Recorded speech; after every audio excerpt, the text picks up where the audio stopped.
Hello, everybody. At this point, I would like to say hello to Her Majesty Mittens. Where's my cat? Yes, we are hanging out with cats, and well, I get background. We're like in the fucking court, right? We're like the king's court for this. Yes, so So I'm gonna do like king's court lo-fi. oh fuck yeah. And I do like on the Discord like a little like ambience thing with the watch together. You're welcome to partake if you'd like. No pressure either way. Perfect. That is I do actually it more perfect. against them with it. Yeah. That would be I should perfecto. probably launch the game on Roll20 then. You what? I should probably launch my game on Roll20 to see the actual map. Yeah, you want to Maybe. for the next encounter. Absolutely. listen. The sheer If you can't tell, stream, we're not really ready today. kind of banter. We are ready. We're ready to kill something, pet the cat, and go to bed. We're ready to kill some shit, and that's it. Moving on. Yeah, anyway. So, to kind of recap from where we were in the first session, we met our intrepid adventurers, Old Joe, the orc, and Not the puppet master. I don't talk. You what? Yeah. That's all I had to say was I don't talk, and then I moved on with my life. Yeah, he doesn't have a mouth. It's very important to his backstory. Yeah, all I do is communicate via mind shit. Yes. But so the two of them met in one of the more eastern forests of the Kingdom of Hearthheart, and were spending some time together when Old Joe, from a very winded courier, received a message inviting him to come before the King Regis the Arthur, to essentially receive an accolade and a badge of office as a formal guardian of that forest. The people of Hearthheart seem to be kind of reluctant to enter the woods, the way that Old Joe and Not have become comfortable with it. But so you guys. Oh, that's right. I forgot that we were like considered the nature dudes, like almost like hippies of this session. Oh yeah, like you guys are completely like. You guys being like wilderness people in and of itself makes you guys kind of outcasts to like the city folk. Even the guards stopped you for a second with one of the guards, Gretka, giving you some shit for a moment before she was like, "Oh, you have an invitation from the king. Okay, go on." So in the capital of Raydance, you guys encountered one of the lords, Chica of the Wastes, a Tabaxi woman. Oh, that's her name. I thought you were just calling her like, say, yeah, we have a chica here that's called the Wastes. I was like, man, what a weird name, calling someone the Wastes. No. That is her official title. I was like, damn, Pickle getting savage up in here. Whenever she signs her tax forms, it's really awkward. Anyway, so, Chica of the Waste, she kind of greeted you both and chatted with you for a moment before she was like, I think it's time that we move forward and introduce you to the king to get on with this ceremony. So, you guys walked into this big throne room. There are several kind of eccentric, we'll call them character-looking characters standing around the throne room as servants are milling back and forth, setting up several refreshments. There are several tables laid about. It's clear that they're getting ready for a feast to occur later that evening. And you stood before the king, where Old Joe became very familiar with the cat of the young princess, Princess Solana. And as you guys were just engaging in general shenanigans, we return to see what it is that our party does and how we move forward with this day, with this ceremony. We're the Ascension campaign, right? Yes. Okay, just double checking before I hopped into the Roll20. I'm not like hopping into some random fucking person's Roll20. Like, who the fuck is Not? Who the fuck is this puppet dude? I don't consent. I'm uncomfortable. Also, Old Joe, like, I'm having something weird happening with your token right now. I apologize. Shit. Oh, Joe has always been a bit of a rebellious fuck. Yeah. Well, I was looking, I was like, I don't know why I don't see one of my 2 characters for the campaign. What the fuck happened? And there's Yeah, something I also don't see anyone. What the hell? yeah, maybe I guess Oh, try we're- read your stuff and see if that helps it. Are we Like, what meant is to it? just be at the like broken down looking throne? Yeah, remember that's the intro, the Oh, screensaver thing. that's right. Okay. Yeah. I'd use that as like a little, like, title page, basically. Fair enough. Yeah. If I were a much more effortful DM, I would do like a whole like I'm gonna have you guys sit on the title page before returning you to the scene. I'm kind of lazy right now though, so I just kind of had you guys start where you're at. Fair enough. In that case, I shall say, is that while everything's going on, what exactly is the quest that we were asked for again? So we're looking for something, right? I forget. So as far as I remember, we started off. We haven't really received the quest. We just came in, and I completely insulted the king by telling him to fuck off and that the cat wants some tuna.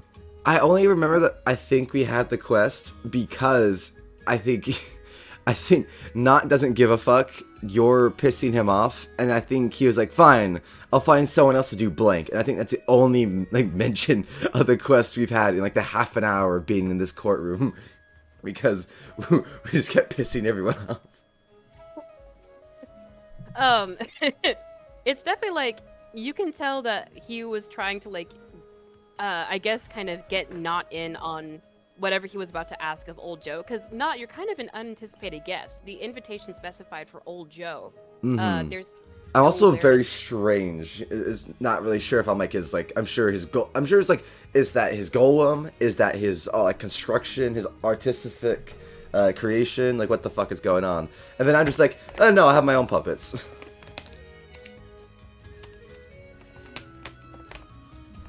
Oh yeah, absolutely. So I guess yeah, I'll look at the king and I'll just be like, Yeah, sorry, I got distracted trying to get Joe's token together. That's my bad. no, you're good. You're But- good. Yeah, so the king regards you both with a noticeable kind of like twitch in his eye a little bit after all you guys' shenanigans from last time. Get the fuck out of here. But so he regards you, Not, and Joe in turn, looking at both your strange forms, and he kind of shakes his head and he straightens himself and he goes, "Before we get into the ceremony, I would like to formally welcome you to our city of Raydance, and to my capital city. It's not often that we get people of your character in these parts, and we are touched that you would respond so rapidly and eloquently to our invitation to join us at this festival." Fuck, I have to like remember how I played Not. Sarcastic asshole. Yeah. Do Oh, you mean all the characters? I would say all of old Joe's fucking characters. Yeah.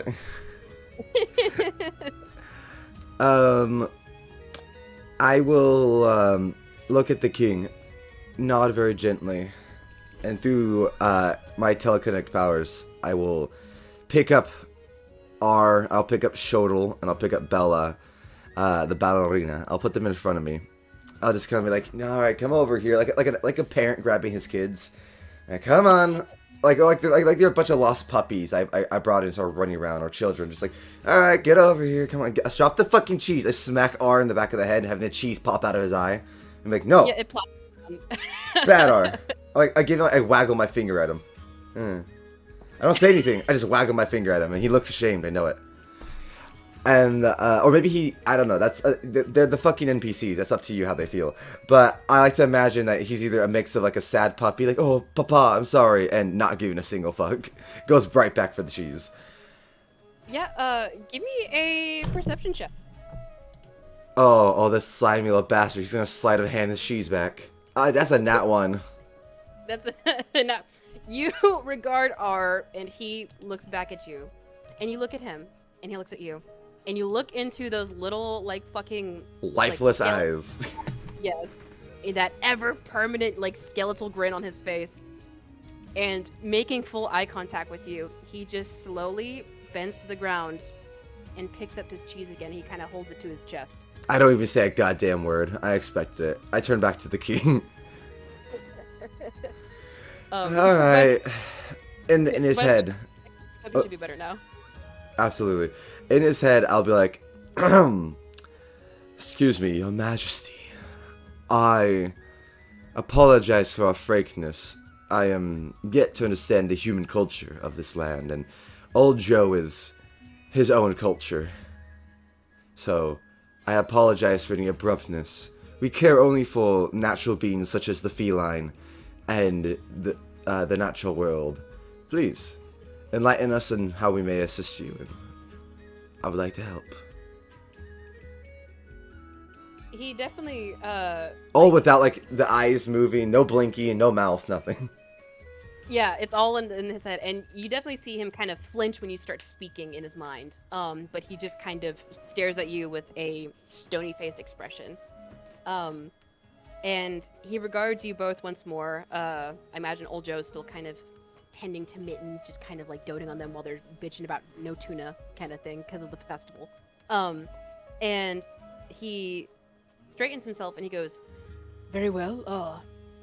As I'm sure you are both aware, there is some suspicion regarding the more natural areas of this kingdom.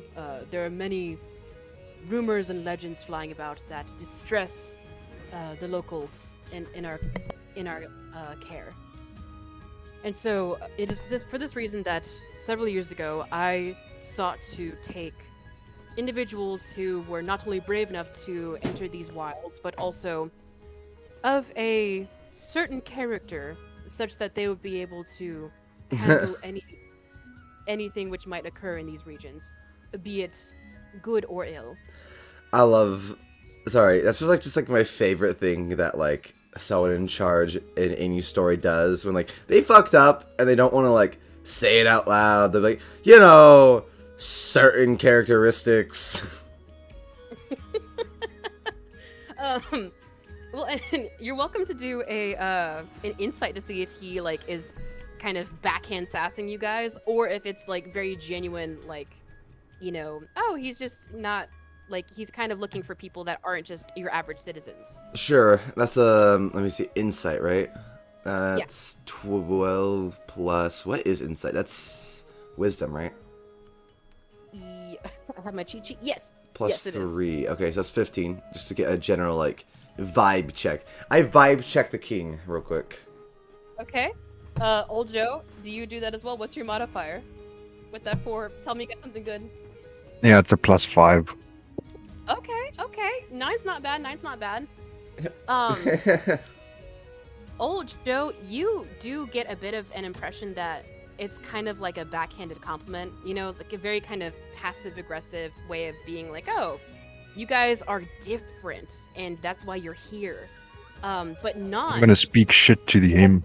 I'm gonna speak shit about him to the cat. He's just a grumpy old asshole. Mittens licks her paw and kind of like walks. He's like, fucking tell me about it. And then she starts on a whole like bitch fest. Like, okay, listen, he definitely does not clean up after himself like he should. Fucking the maze around this castle. He never covers his poopy with the sand in the litter box. Yeah, he doesn't even know how to use a litter box, okay? He doesn't go scratchy scratchy on the side like an actual cat. Idiot. The man is a savage, alright? Absolutely uncivilized. But I love the idea of the cat being like, fucking savages. This cat has seen some shit, alright? They know all the tea. All the tea. They're the princess's personal pet. Of course they know what's going on. So, not the Puppet Master. With a 15, you would get the sense that while there is definitely some snark to it, there is also, like, a little bit of urgency. Genuinely needs us, kind of. Absolutely. He's not exaggerating when he's saying that, like, people are scared of the more wild places in the kingdom. And so there's not a lot of people just traveling to and fro, exploring shit. So if something happens, there's nobody there to respond. Nobody there to like, update the kingdom. I'm gonna stare at him, like, I swear to God, for like 10 seconds straight. Just stare at the king. Then I'm gonna turn to old Joe, stare at him for like an Aracel tech. Overall, it takes me like 30 seconds to stare from the king to old Joe to the king. And it's a real awkward moment. I doubt old Joe gives a fuck. He's talking to the cat, like, meow, meow, meow, meow, to the side. Yeah. And I'm just like, Yeah. and the king's waiting. And then finally, with the silence, I just kind of go, alright, I suppose there's no one else to do this. Who else but a druid and something that has appeared via nature? And I tap myself. Not even sure how I got here. So, in that case, what's the payment and what is the expected cause or problem? Yes, very good questions, the both of them. Well, with regards to the cause, it is more so a stewardship of the forest in which you are appointed. If anything were to occur there, you would, of course, report back to myself or one of the nearby lords in order to update them on what is going on there. So we become your security guards of the forest. And like, the prince off to his right kind of gives like a very soft, like, and he's like, Father, perhaps, he simply means that they are to act as city guards in reporting to you, but they are also to make sure that they monitor the forest as they see fit, with some discretion. Old Joe jumps up. I ain't reporting to no stinking king. And especially not a pampered little prince. I go and shove a cloth down Ojo's mouth.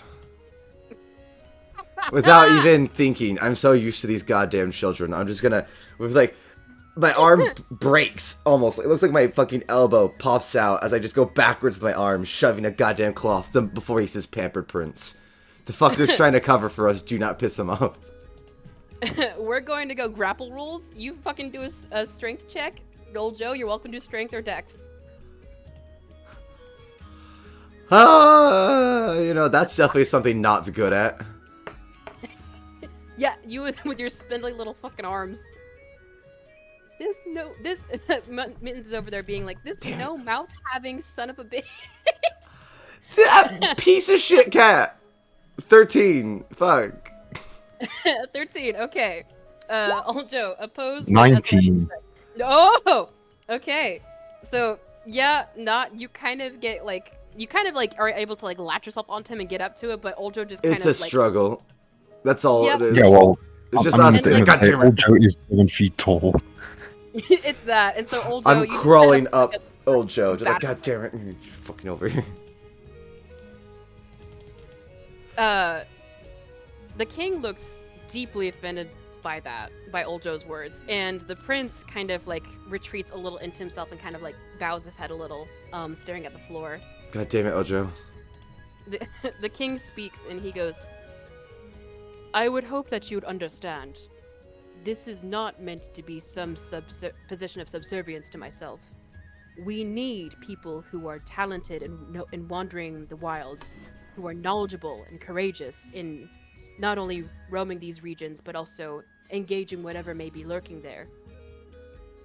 I would not ask you to take a position that you do not want, but do not pretend for a second that I would force you into something lesser than what you deserve. Oh no, not lesser. Not lesser. I have an additional condition. Oh, Jesus. Old Joe points at Mittens. Mittens has to visit once a month. At that, You've not had an eyebrow. It'd be Yeah, raised.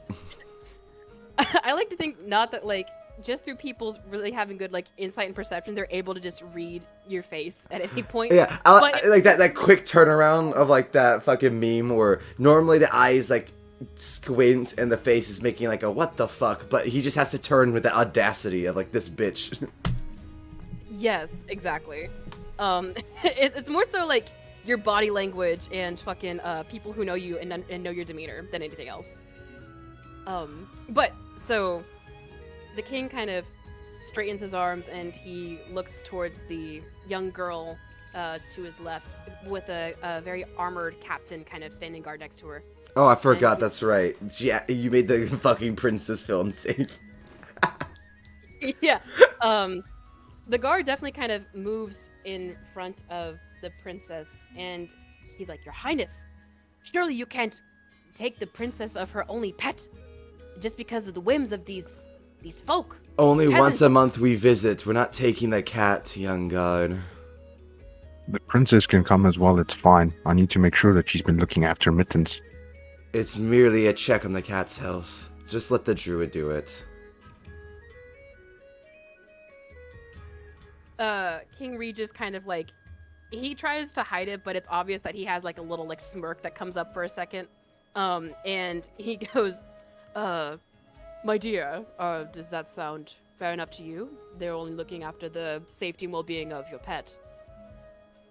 And she kind of like is, as best she can, trying to straighten herself because she's so like thrown aback by not only like old Joe coming and being like, "Let me see your cat," But having a also, I'm gonna visit your cat now.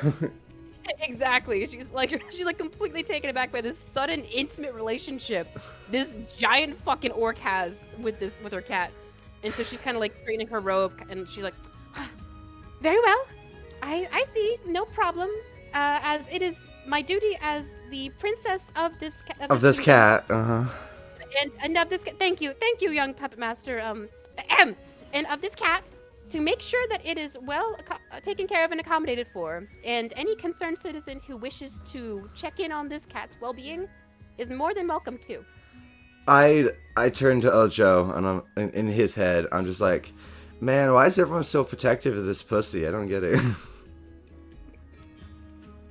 Old Joe just seriously nods his head at Nod like, I don't get it either. It's weird, but anyways, turning back to the king, I think we'll accept this. Ah, yes, very good. Now, what's the payment?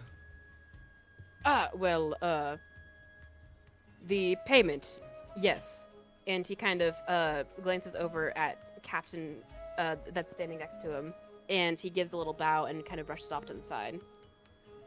The payment is, of course, not going to be like that of one of the lords, as they are the heads of their own regions and kingdoms. Of course. Well, I'm going to be the head of my own forest. Yes, and security and manually securing a forest is much easier than sitting on a throne and having other people take care of a region as a lord. Yes. Roll a persuasion check, both of you. Shit, I accidentally rolled twice. The first one was a nat 20. It's good. I will keep the fucking first one. Old Joe, how you doing? Oh! Oh my god! Get fucked, king! I guess we both were sassy enough that he's like, you know what, maybe they have a point. Yeah, definitely. Yeah. 2 nat 20s, we definitely getting that pay. We are more than lords, bitch. Fuck yeah. So he kind of like gives like a little like look regarding you both, and he kind of snaps his fingers over at the captain who was just starting to come back. The captain stops in his back and He's like, god damn it, turns back again. Yeah. Exactly. He immediately turns back around to go back into where he was coming from. And he goes, very well. You'd both make a very interesting point with that. There is a great need in this kingdom for monitorance of the larger outer wilds surrounding these regions. And as stewards of those regions, effectively, you were acting as your own Lords of the area, indeed. And with extra pay, we could build outposts and towers to protect. And get trout for Mittens. And hire extra guards. The king shifts a little uncomfortably at your mention not of building things, and he goes, first and foremost, let us make sure that we have an understanding of the region more thoroughly before we begin talks of expansion into them. Not expansion, but protection, my lord. Yes. Perhaps you and I should have a conversation after the feast tonight regarding these potential plans you envision. At any rate, and at this point, the captain comes back in, is kind of like juggling these two big chests in his arms. Kind of, you can hear like under his helmet, like it echoing, like huffing and puffing, like kind of as he's like. Not will use telekinesis to casually pick him up. Yeah, absolutely. You lift them up, and he kind of does a thing where like somebody who's like been bracing against a door. Yeah, and they just fucking fall. Yeah, he kind of trips and stumbles for a second, and he recollects himself, and he goes, and he takes. Did you telekinesis both chests or just one? I imagine both. One seems like a petty thing. I'll take mine, but old Joe has to be handed his. Very nice. So he kind of straightens himself, and he goes like, just put him down in front of each of you, like kind of like trying to seem official, but still like directing you a little bit. As I'm picking them both up with telekinesis, it's like he's the guy with gloves in the middle of fucking like traffic who's like, yeah, that way, yeah, right there, yep, you got it. Yep. And so you guys open the chests, and you kind of have to shield your eyes for a second, because in each chest, for each of you, is 1,000 gold pieces.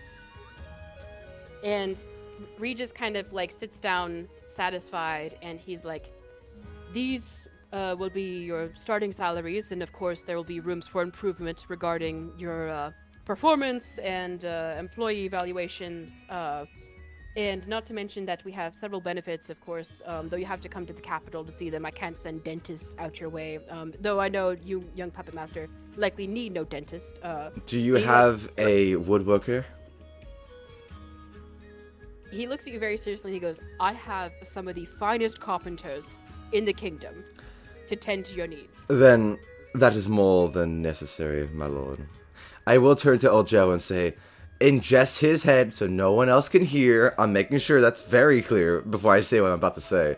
Man, kind of bullshit we only got 1,000 for lords, am I right? Almost like we're gonna get underpaid before. Am I right?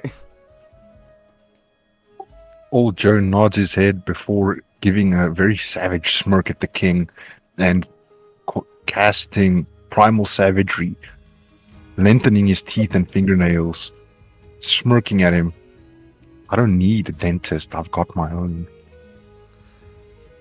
Not, once again, being like, God damn it, old Joe. Turns to the king. Yes, he is, very powerful. I think we'll handle ourselves, my lord.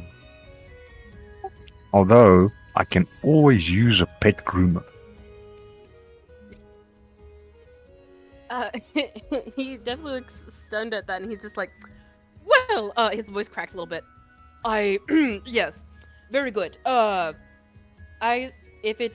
If you have no need for the kingdom services, then perhaps we can negotiate a higher salary to make up for those benefits that you otherwise do not appear to need. Man, if only they actually did that in real life fucking jobs. Oh, you don't want your benefits or insurance? Hell, we'll up your pay. Listen, King Regis said workers' rights, alright? Fuck yeah. I'm down for that. King Regis and workers' rights. But so he straightens up, and he goes, all those details can be handled later. But first, and he claps his hands, and a number of soldiers enter in from either side in this beautiful ceremonial guard. There are these golden tassels crisscrossing their chests. Ooh, as a man who works on clothes, not appreciates it. Yes, you can appreciate the finery in the detail. Old Joe could not give us a shit, huh? He's just looking whether it's animal fur. You can see that some of like the Don't do this to me, Pickle. Don't do this to me. You can see that some of the cloaks that the soldiers are wearing are lined. You're welcome to make a perception check with advantage to see if it is of animal. I can't believe you did this to me. Do you understand who you made? 18. Let's do this. So 18 or 14. Okay, so 18. Okay. I thought that was your modifier. I was like, what the fuck? So I've got a +8 modifier, so that's 26. That's 26. Very nice. So you look and kind of get like a good little squint at these like cloaks that these like guardsmen are wearing with this ceremonial garb. And you see at the very bottom a bit of fur trim. Oh, Jesus Christ. I look at Ojo, please just don't. Just not this time. Just leave it. Please. Old Joe looks intently at the fur lining before giving himself a hearty nod. It's good to see people using the entirety of an animal and not wasting them when they've been hunted. Oh, thank God. Not literally fucking sweats. You don't know how, but there's sweat down his fucking face when he saw Ojo staring at the fur. The wood itself was squeezed so tight, the slight moisture was pushed out. Like, that's how fucking just stressed he became. And for whatever reason, correct me if I'm wrong, I like to imagine that, like, not sweat is just sap. So it's like perspiring on your face, like, but it's very slow and sticky. It's like a mix of sap, like whatever sap was in me, like resin, and like actual, like natural, just like a moist log. So it's like a little bit of like, you're right, like sticky, like at least a snail trail, but it's like molasses. It's like a tear down my face, basically. Exactly. That's so funny. But so, yeah, the king kind of like nods in respect towards you, Oljo, like kind of like acknowledging your sentiment of like, oh, good, you're using all parts of the animal, nothing's wasted. And so then he kind of holds out his hand outstretched to the captain, who draws his sword. And I'll protect you, king.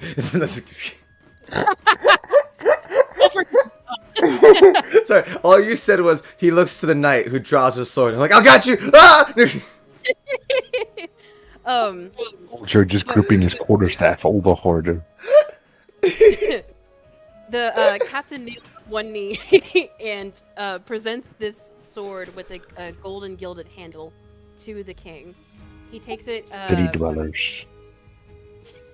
He takes it with a very like stony regard on his face, and he looks at you both and he goes, "Kneel before the throne of this kingdom, and I shall swear you into office." Not goes and does his best attempt to kneel, but he's how do I say, his locking mechanisms in his joints for his body, kind of awkward. So like ooh, excuse me, I got hiccups.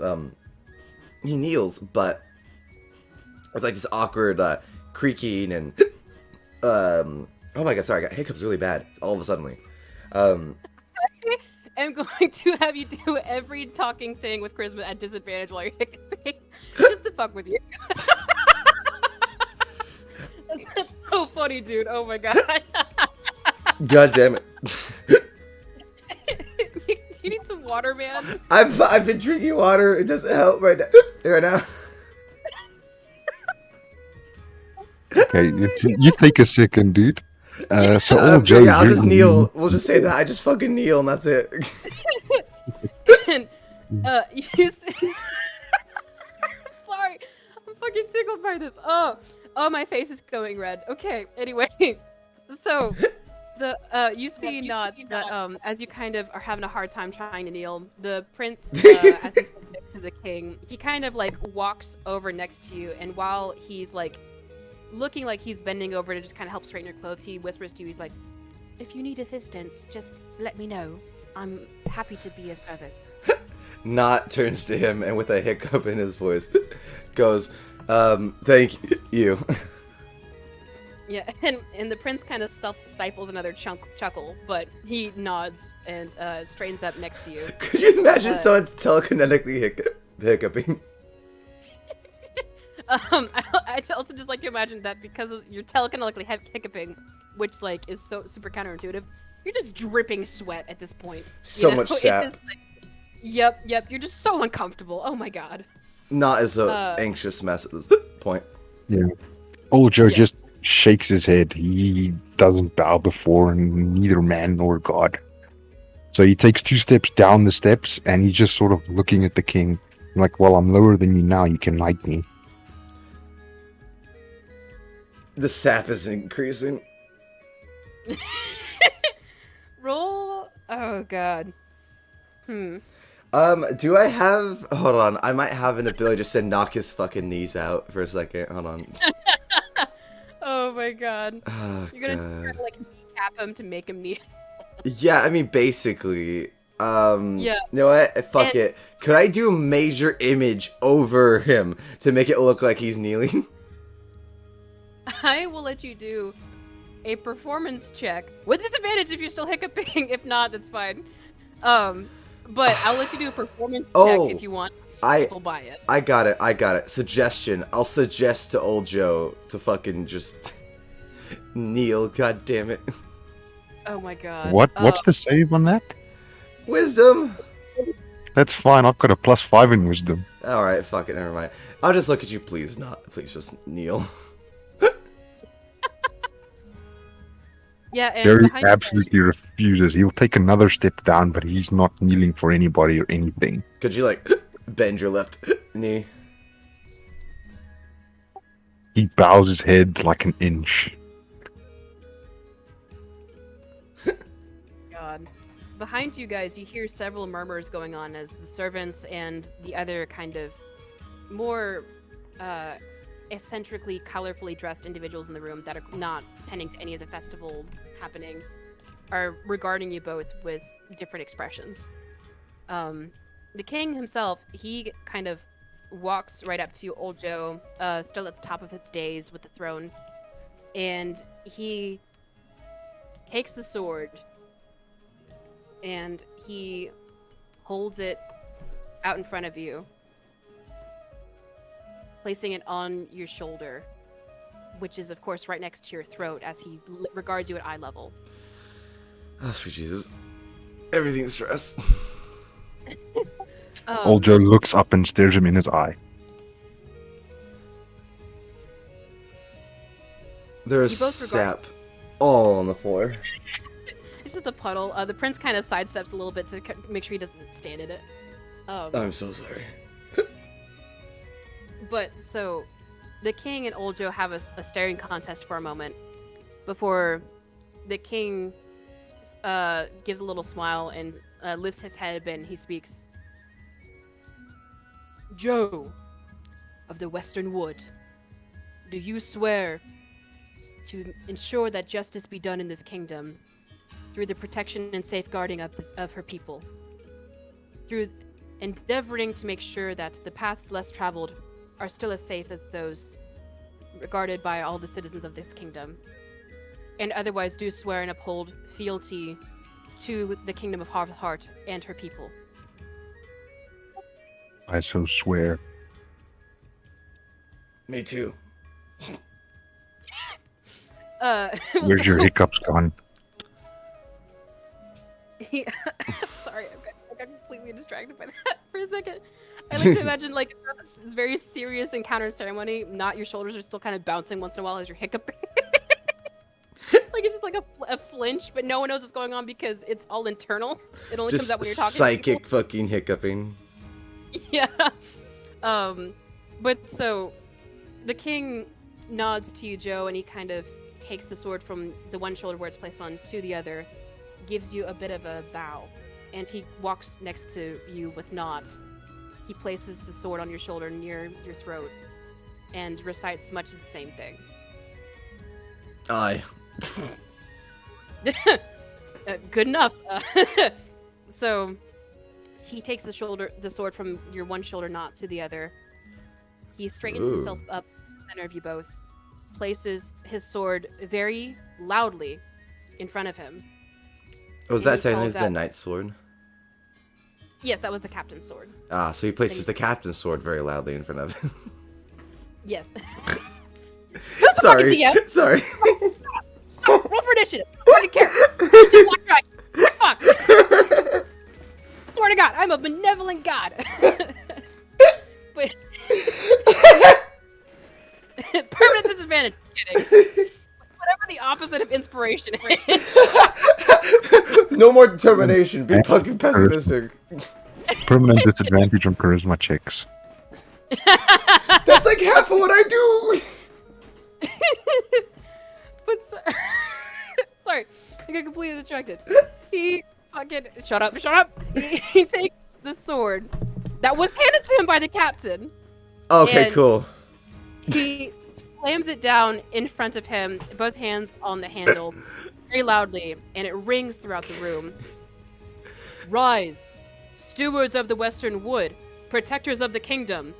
All hail, Old Joe and Not. I rise, and And- as I do, the puppets rise with me. They were, as you look down, all three of them were also waiting for their chance to be knighted. Oh, he kind of, like, nods to you, and he kind of regards the puppets, and he goes, Lunik. And Lunik goes, oh, yes, of course. And he wanders over while, the king is trying to wrap up the ceremony, and he goes over and kind of repeats in a very soft tone, do each of you so swear, as he's knighting each of them. Good, and I good. like to imagine that they're, like, kind of nodding their heads whenever they agree. Oh yeah, like Not doesn't need to pay attention. They are their own mental, they have their own mental faculties. So I imagine R, of course, just nod. Actually, R doesn't do shit. R just stares at him with cheese in his eyeball. Yeah, and Shoto Lunik- nods and Bella bows. Yes, absolutely yes. But while this is going on with the prince going up to each of them and kind of doing like an individual knighting ceremony, the guards who had emerged from the rooms behind you line up the path from the throne to the main area of the throne room. They draw their swords and do a giant arc as they and the servants and the other individuals gathered in the room all kind of shout, all hail, all hail, all That's hail. not low-key intimidating, Jesus.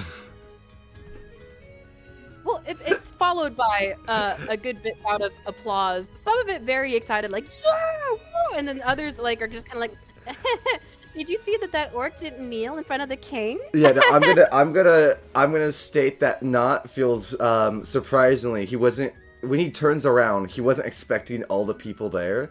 So as he gets in big crowds, Not starts to get real nervous.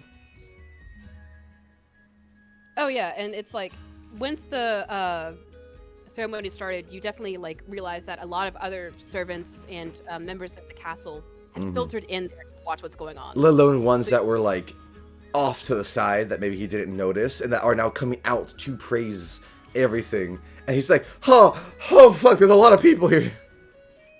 Oh yeah, it's a very like fishbowl effect for both of you. You're in the eye of the entire like city right now, basically. Oh, Even if jeez. not the whole city, the city's not all gathered here. I nudge old Joe. I think we're in a zoo. You do. Do you know how tempting it is to just wild shape into an animal? That would be so fun, like a donkey and shit on the court. I am not going to say anything for or against this. I will leave that up to you as the player. We should probably But- get going and leave the courtroom after 40 minutes, but another time. So once the cheering kind of subsides, the king stretches out his hands. The sword returns to the captain next to him as the prince did his little mini knighting ceremony. And he goes, now, let us feast in celebration for all of the kingdom's protectors and guardians of her people, as we commence for once more the Court of Lords Festival.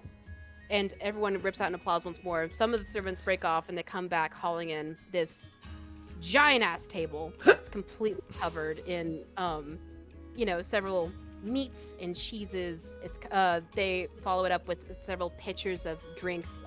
The little hors d'oeuvres tables that were kind of stocked up to the side before are now kind of like, one's a dessert table, one's a fucking little like gravy table. They're all meant to like be accoutrements, if you will, to the main feast laid out before you all.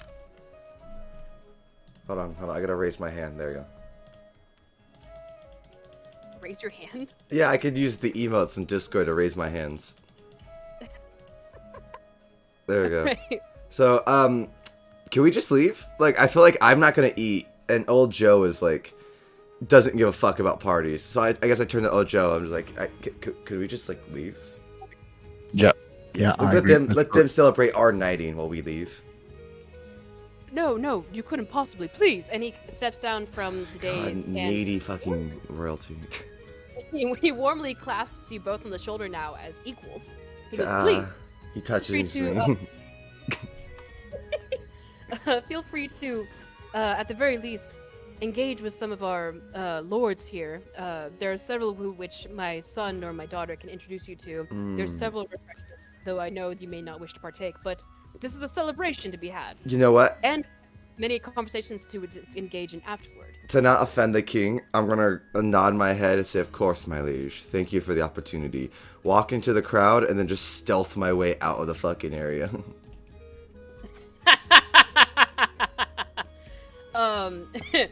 I will get to that in a second. Old Joe, how do you respond? I need to use the bathroom. And he's like, oh, yes, it's just off to the right there, and you go down the hall, and you look for some of the sconces there that are filled with the torches. Not the one with the gold gilded ones, the porcelain ones with the gold trim, you understand? And I nod to Shodel and like make sure he doesn't shit in the carpet.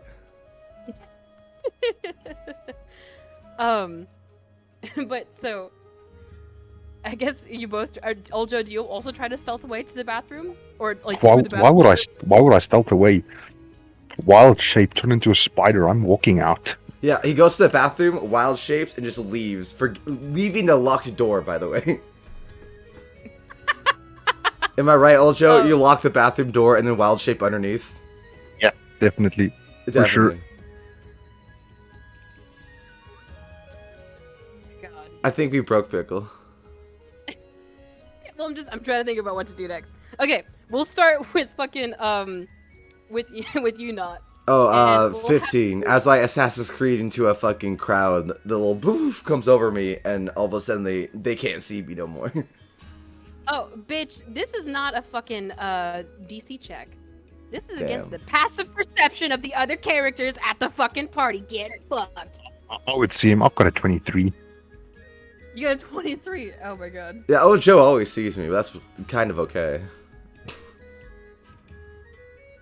Yeah, when I see not leaving, that's when I decide to go to the bathroom in the whole shape. Wait, You're just like, double check. no, Do you want me to roll on the character sheet or in Roll20? Because I did the no character preference. sheet. Okay, cool. As long as you can check your modifier. I mean, I don't have your character sheet pulled up because I lost the link somewhere. That's my bad. But I'm happy to, take your word for it. Honesty policy. Don't say nat 20s every time or else I will kill you. Valid. All right, so you said you were 15. Yes, 15. I'm just double checking. I'm going through my people. Go So ahead. far, so good. I mean, I'm honestly pretty confident because most people, unless they have a specifically high wisdom or a feat that gives them like passive perception, no one gets that high of passive perception.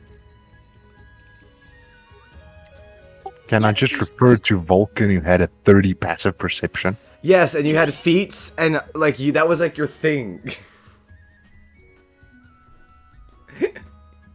Yeah, so you're feeling pretty confident, not as you're making your way to the front of the room, trying to get away from everybody. Before you hear a lithe voice behind you. So you're the new Oh fuck. guardian of the forest. I turn around, try to smile, forget I don't have a mouth, and then just nod my head. And you look up and you see, I'll put it in the chat. I'll put it in the character chat. You see this copper dragonborn behind you, with a lute strapped to his back. Did you put it and into this server or the Roll20?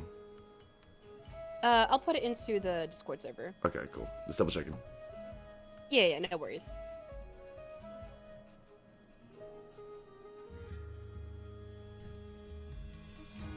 Yeah, Oh yeah, but please continue. Please continue. Sorry to interrupt. fine. Multitasking is so hard as DM. Anyway, so he regards you warmly, and he kind of holds out a hand. Oh, he seems handsome. Yeah, a real devilish kind of sort. Wilmets, I am known as Emeris. Though they call me Emeris the Spider. I'm known as Not, and they call me Nothing. He gives a little chuckle at that, and he kind of claps your shoulder. Ah, a man with no title. I like it. It's important to make your name in the world. Is it? I mean, they call me the Puppet Master as I, like, just telekinesis my puppets around me. But is that really a nickname or just like a title of my job? And then I would like to do a performance check as I use the puppets to distract the dumb fucking Dragonborn and try to stealth away again. Like we're just throwing them at him. I mostly have Shuttle. Like, see, look, I'm the puppet master, and Shuttle does like fucking jig. That's right, Shuttle. Distract him. Dance. That's right, Shuttle. Dance, boy. Dance. Yep, and I like to think that he does like a little like fucking bop, like a little like Hambo kind of ba like as he's trying to dance in front of this guy. What is with all these rolls? What are you doing? Oh, sorry, I just started clicking it while waiting. So your first one's a 12, right? What? Oh, yeah, the first one I rolled was a 12 plus my performance. Plus 7 performance on 19. Oh my gosh. And yeah, he kind of gets wrapped up in it. He's like, oh my. Like, he's kind of like absorbed in the puppet. Like, he's like walking around trying to be like, how does it, that's interesting.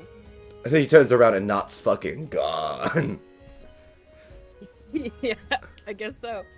Alright, so Old Joe, I'm not gonna make you roll well, Who's gonna know it's a spider and be like, that's Old Joe! Bitch, another druid. So stealth check against this person's perception.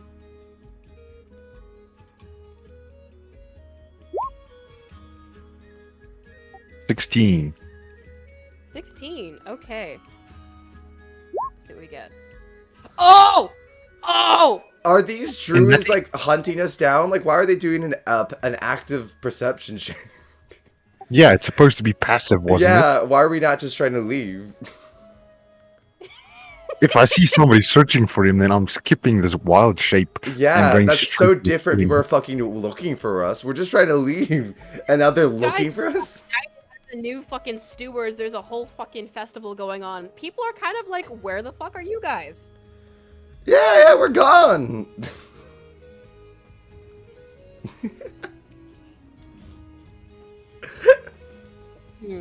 I'm thinking.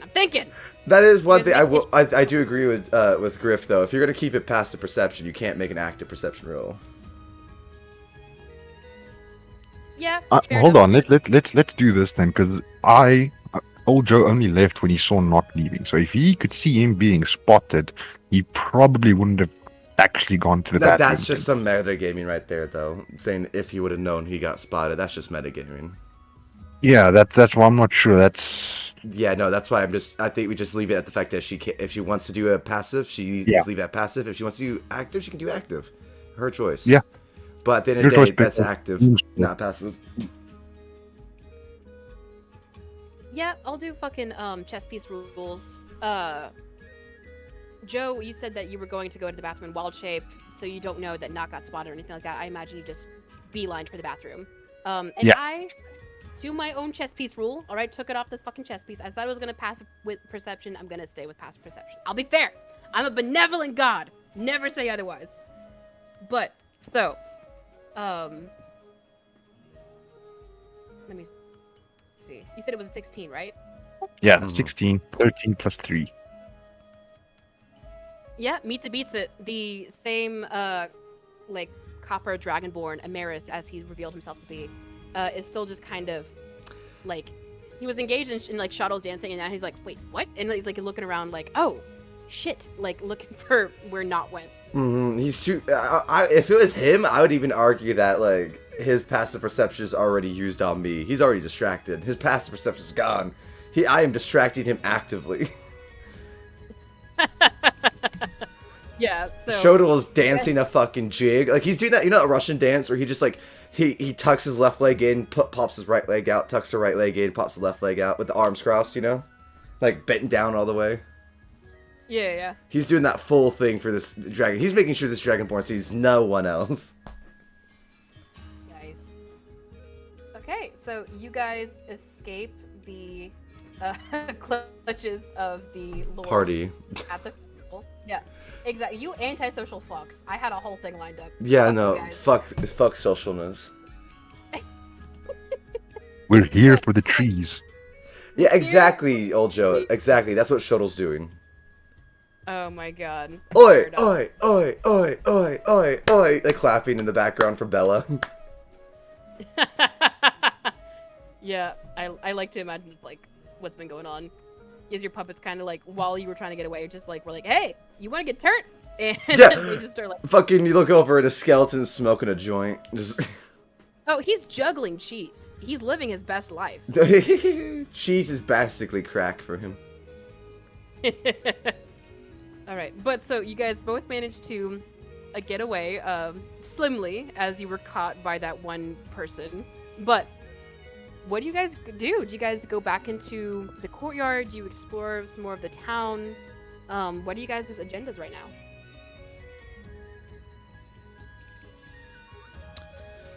Well, I mean, we're now lords of the forest. I look at Ojo.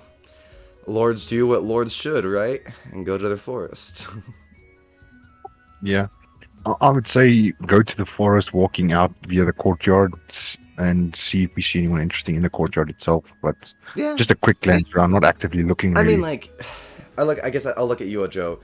Do you think there's literally like anything we could get that would help us defend the forest with our money? Like, the king has already said that I need to discuss with him before we build towers, so and fortifications within the forest and checkpoints, etc. So what should we do to defend the forest? Just like roam it, hire other So- adventurers, like Shovels, nets, bear traps. shovels, nets, and bear traps. All right, and We'll rope. dig our own stream and catch the people entering our forest. I can tell all the animals where the traps are. My one concern would be the bear trap, as it's very sharp and dangerous. Now, a net, we can just release a deer, but we do not want to harm the forest, do we? We're not going to harm the forest, just the people coming in the forest. I mean, it's just a flesh wound. It's not like I killed them. I wonder who's trying to stealth behind us. Oh no! As you guys are walking into the courtyard, you see off in one of the back corners, closer to the gates leading into the courtyard, a tall, hooded, cloaked figure, and they're whispering to somebody in the shadows. You're welcome to do a perception check to see if you can make out who they're talking to. Nah, not our business. Not. I'm not so sure. That would intrigue old Joe. Damn because it, no, it's in we're dark trying to corner. piss her off, Griffin. Yeah, not like I gave you guys the hooded, cloaked figure plot hook. That You doesn't guys look like, Yeah, interesting never mind. at all. Never mind. It doesn't interest old Joe. At all, yeah, exactly. So, anyway, as I was saying, we gotta buy nets, shovels, ropes, and I guess bear trap. But can we put, like, bear traps for, like, no food, just to make sure, like, no animals are attracted to it? Yeah, that's fine. I Okay, think that's a cool. great idea, Mark. And then as we're walking, we bump into the hooded figure. Oh, I'm sorry, excuse me. like straight up collide with them. Yeah, we weren't paying attention. We bump. Oh, sorry, excuse me. I say in his head. Yeah, I think with that natural one in my perception, I would actively walk into him while looking at Mark.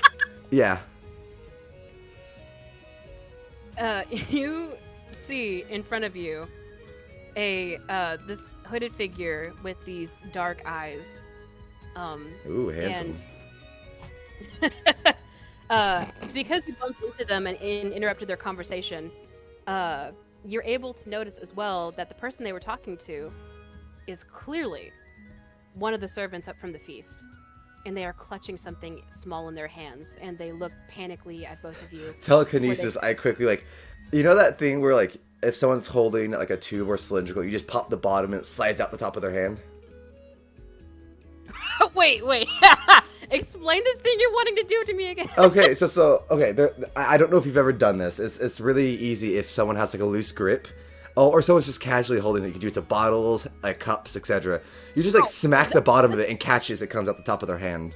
The top This of their servant grasp. is clutching it to their chest. Oh, so I have She to knock him unconscious. Okay. Oh, you're welcome to fucking do do a surprise round and see if you can do like. Nah, it's too much work for not. So we'll just look at them. Oh, my bad. Didn't mean to bump into you. They kind of straighten themselves and they say in a very like hushed voice, "You should be more mindful of where you're going. You don't know who you might bump into." Valid. I mean, it doesn't really matter who. It's rude either way, so I apologize again. Old Joe looks up. Yeah, you're right. I don't recognize you. You just look like you should have been looking where you're standing. Oh god, sap. Oh, really? She looks at you both. You two look like you both shouldn't be here. Where are you from? What are your names? Well, we've None of been your trying business and to. none of your business. The figure leans in a bit closer to you both and goes, "Now it's my business. Tell me who you are, and I can be on my way." You can move on your way and mind your business, and we start walking away. At least Not does. Old Joe doesn't even say anything. He just walks past and like, stupid bitch, like I'm gonna listen to you. Who the fuck do... look at Joe. Who the fuck does everyone think they are here? Like, they come in here knighting us, acting like we have to hang around for a fucking, like, party? Like, who the fuck do these people think they are? All right. I'm gonna do a thing, and you guys aren't gonna like it. I cast Purify Food and Drink on the person, and I'm gonna human them. She casts it at you, Joe. So it's a DC 16. Wisdom say that's easy as hell for old Joe. Old Joe will probably just walk away. Don't say that. Now I'm gonna get a nat 1 on my roll. You better not, you bitch. I'll slap you. That's a 17. Oh, 17. Okay. I thought you had like keep plus forgetting- 8 on your wisdom save. Or am I forgetting something? Oh, hold on a second. That wisdom save. That's just my pure wisdom modifier, not Yeah, my you have wisdom like 20 with the save, don't you?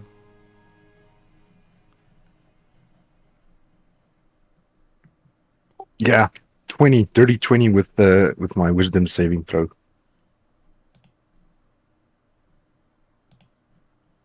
The figure gives a great sigh at this failed attempt. As we just keep Actively walking past her, flipping her the bird. Yeah. She goes, Mind your business amongst the powerful, and we walk away. I really, really didn't want this to be this way. After all, you two are fucking up my plans. But you leave me no choice. We're gonna And have to she kill this bitch. Pulls Oh, out a Jesus. silver whistle and lets out a shrill, piercing whistle into the air. And you guys see several rather strange-looking apparitions appear. You're welcome to do an Arcana check to see if you know what they are, but Sure. otherwise, we can keep going. I mean, there's no harm in trying. 14. Yeah, that beats mine. 14. You get the sense that it's some kind of ritual that leads to like, oh gosh, how do I say this? Cool. Not also uses prestidigitation to whistle between his fingers, calling for the guards. As lords. And he puts out a psychic call to everyone nearby, just being like, "Alright, your lord's being attacked!" Alright, can you put that in the chat so I can see the spell and all that? Yes. Let me grab prestidigitation for you. Is it prestidigitation or... Actually, wait, this is a legitimate question. Is it prestidigitation or is it the other spell that does... That's thaumaturgy, right? I'm pretty sure prestidigitation can also do it. It's like a wind in the air or something. Like a small or symbol appear non-magically.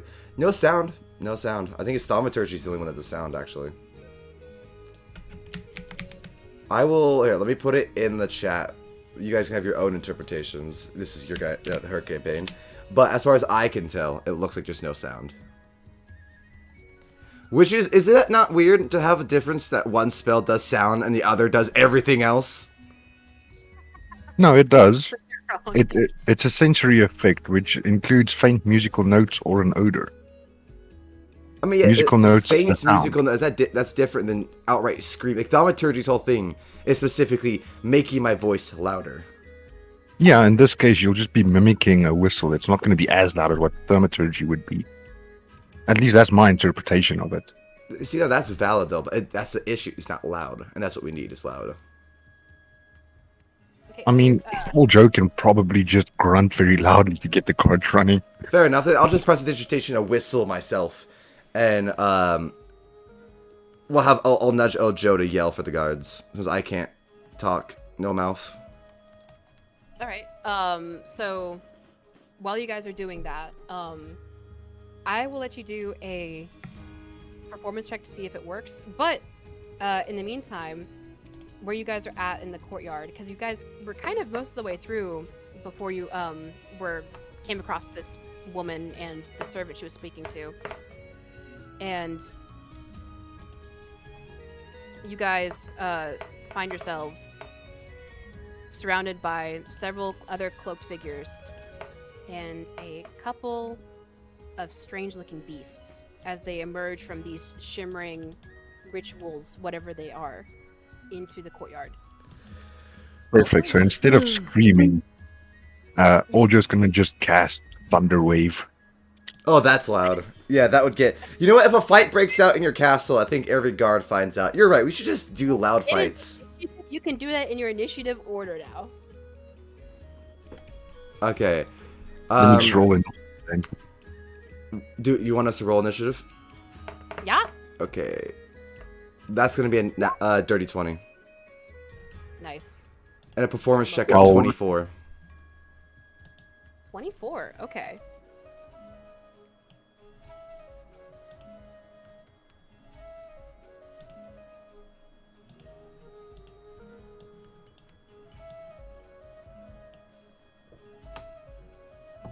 Alright. Let me go ahead and do my rolls. I'm trying to get set up. Sorry.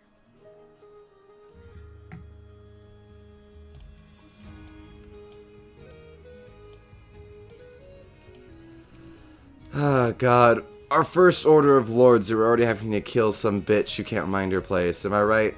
Am I right, Griffin? Yeah, 100%, dude. But it's alright, because I think Pickle's forgotten about what subclass I took as a druid, so anybody who dies near me is just going to make me more immortal.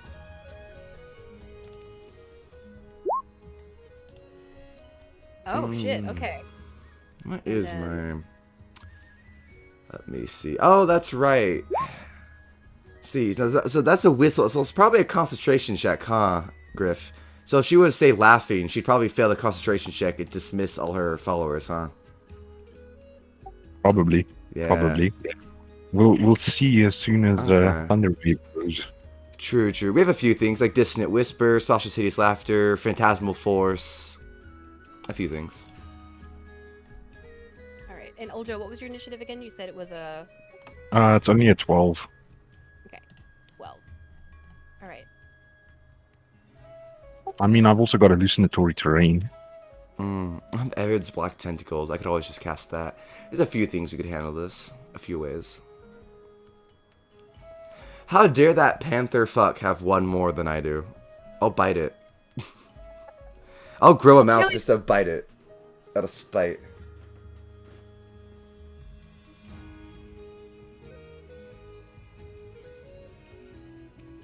Alright, I'm gonna do one more thing to... Sorry.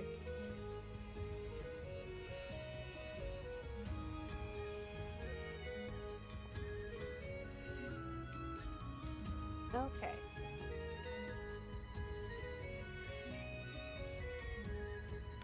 Do, do, do, do, do, do, do, do. I think the first thing that I need to do is cast Dominate Beast. Turn the biggest threat against them. That only works on one at a time, doesn't it? Wouldn't it the best idea to be get her to to not be able to focus on the spell that summoning them. True. Because technically, there's multiple targets being summoned by this. Or we could take the whistle and re-whistle it. Or we can just conjure minor elementals. Shit, you right, you right.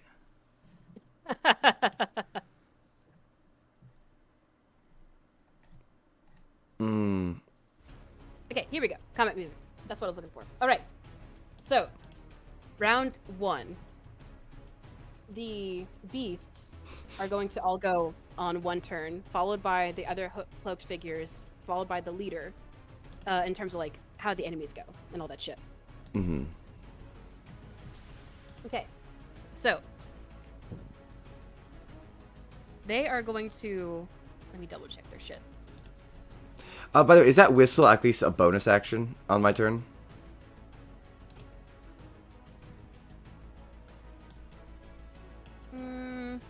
Or is it really going to take the entire action for me to just make a sound when normally we get 7 words?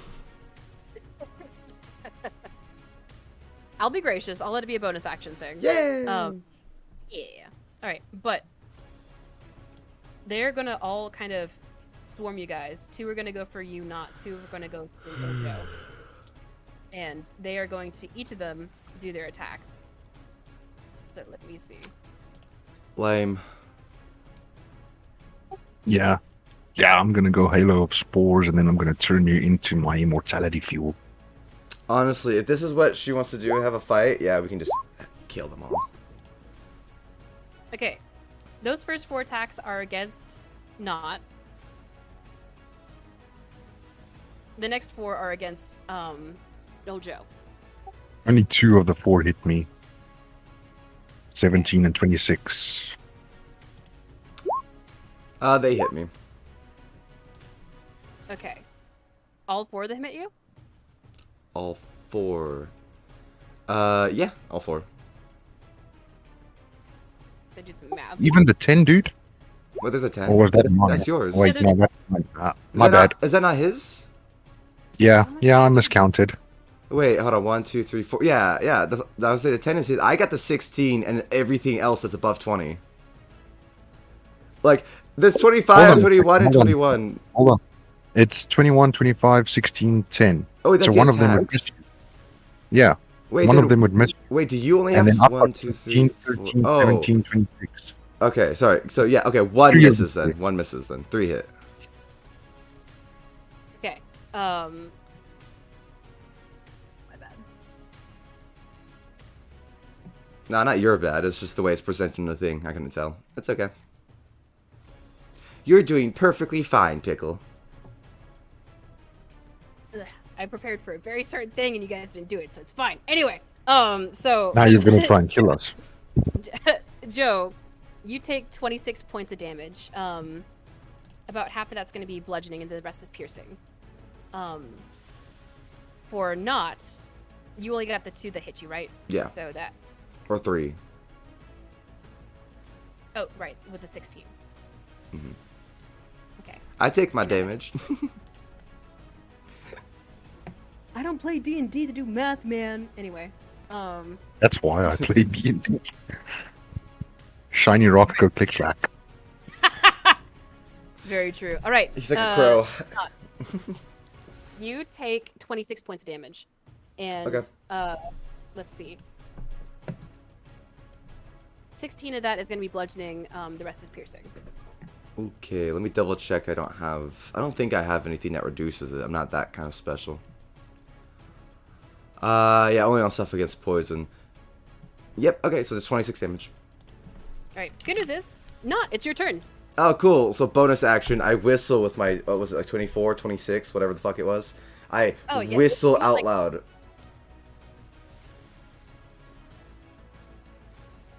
Do I see, like, I know, because I know that obviously action, like, I get that we're in the castle and that no matter what we do, eventually enough action and sound is going to cause guards to come, because who the fuck is going to let a fight go on in their own castle, right? However, I'm hoping that the whistle points out that, like, someone is calling for help, not just, like, there's a fight going on. With that, I'm going to...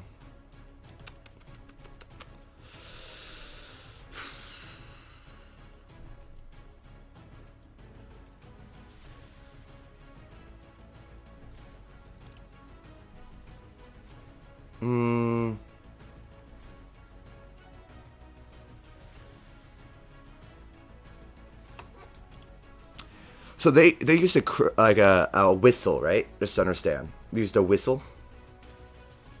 Right, and you're welcome to. do a What check to see- materials? I would love to do a check. Okay. Yeah, do a perception Because check. I could destroy the material potentially with one of my spells. 7 plus perception. 10. Just average 10. Nothing special, nothing great. Baseline is all Yeah. hell. From what you can tell, it is just a whistle. Just like metal? Yeah. Wood, okay. Stone, crystal, or metal have disadvantage on the saving throw. Okay. In that case, after I whistled and it got everyone's attention, I hope. Big Joe, are you okay? If I Misty Step onto the tower to get out of their range and then shatter them from above next turn? Yeah, I 'Cause should you be. would be in that range, and you would have to make a con check. So I'm just checking if that's okay with you. Yeah, go for it, dude. Okay. In that case, I'm gonna Misty Step my way out of there, head up to this tower up here, so I'm looking down upon them, and I whistle, looking around for guards. Okay. You whistle, and the courtyard, as you can kind of look around, it seems to be pretty empty. You know that there was a lot of people inside the throne room, but there's not really anybody here right now. Oh fuck! I just realized I didn't know that Misty Step itself is a bonus action. I already used my bonus action. Pickle, I guess it's up to you. Can I use an action as a bonus action or no cross contamination? No dice, no cross. No cross? Okay. Then in that case, I'll use Dimensional Door. Same thing. Oh my god. You're like, okay, I just wanted to ask so I could, just do it fucking anyway. Just give me the opportunity to give me what I want. Sorry. Anyways, Dimension Door. Right. Oh, and actually with Dimension Door, it's actually kind of funny. I can pull, I can just pull old Joe with me. I can put it, hold on, watch. So, I'll put it in the chat so you can have your interpretation. So if I'm understanding this correctly, I can just teleport this right there, and then have the other one here. First, before I draw my second one, put this in chat so you can read it.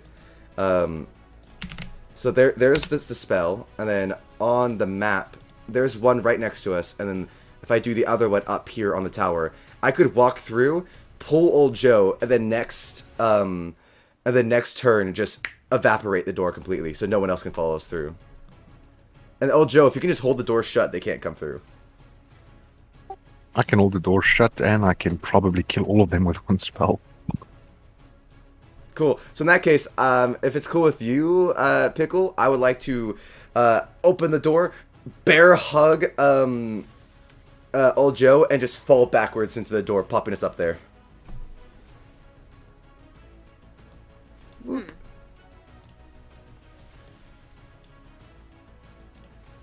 Yeah, I like it, but you said that the door has to stay open until... It does. like, So it has to stay there, but it's an actual physical door. So it doesn't have to be open and closed. We can't lock it, but if old Joe, when he comes through, closes the door and just stays on it, he could technically keep it closed. But that's also up to you, because that's like not part of the spell. Yeah, it would be like a strength check Yeah. or something. It just says that there's a door, so I assume that we can interact with like a normal door, right?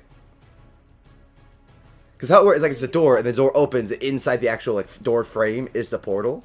So I guess that's up to you, Pickle, if we can close the door or not.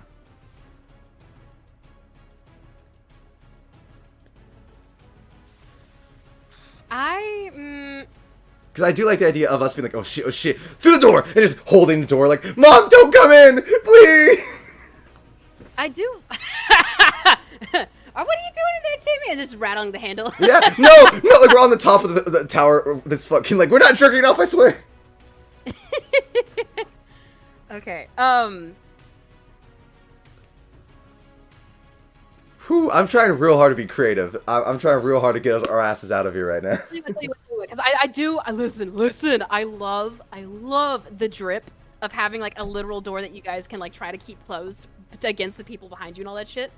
But I will leave it up to the dice. I'm gonna have it be an Arcana check to see if you can manifest this gate to have a literal fucking door that like opens and closes as you like interact with it.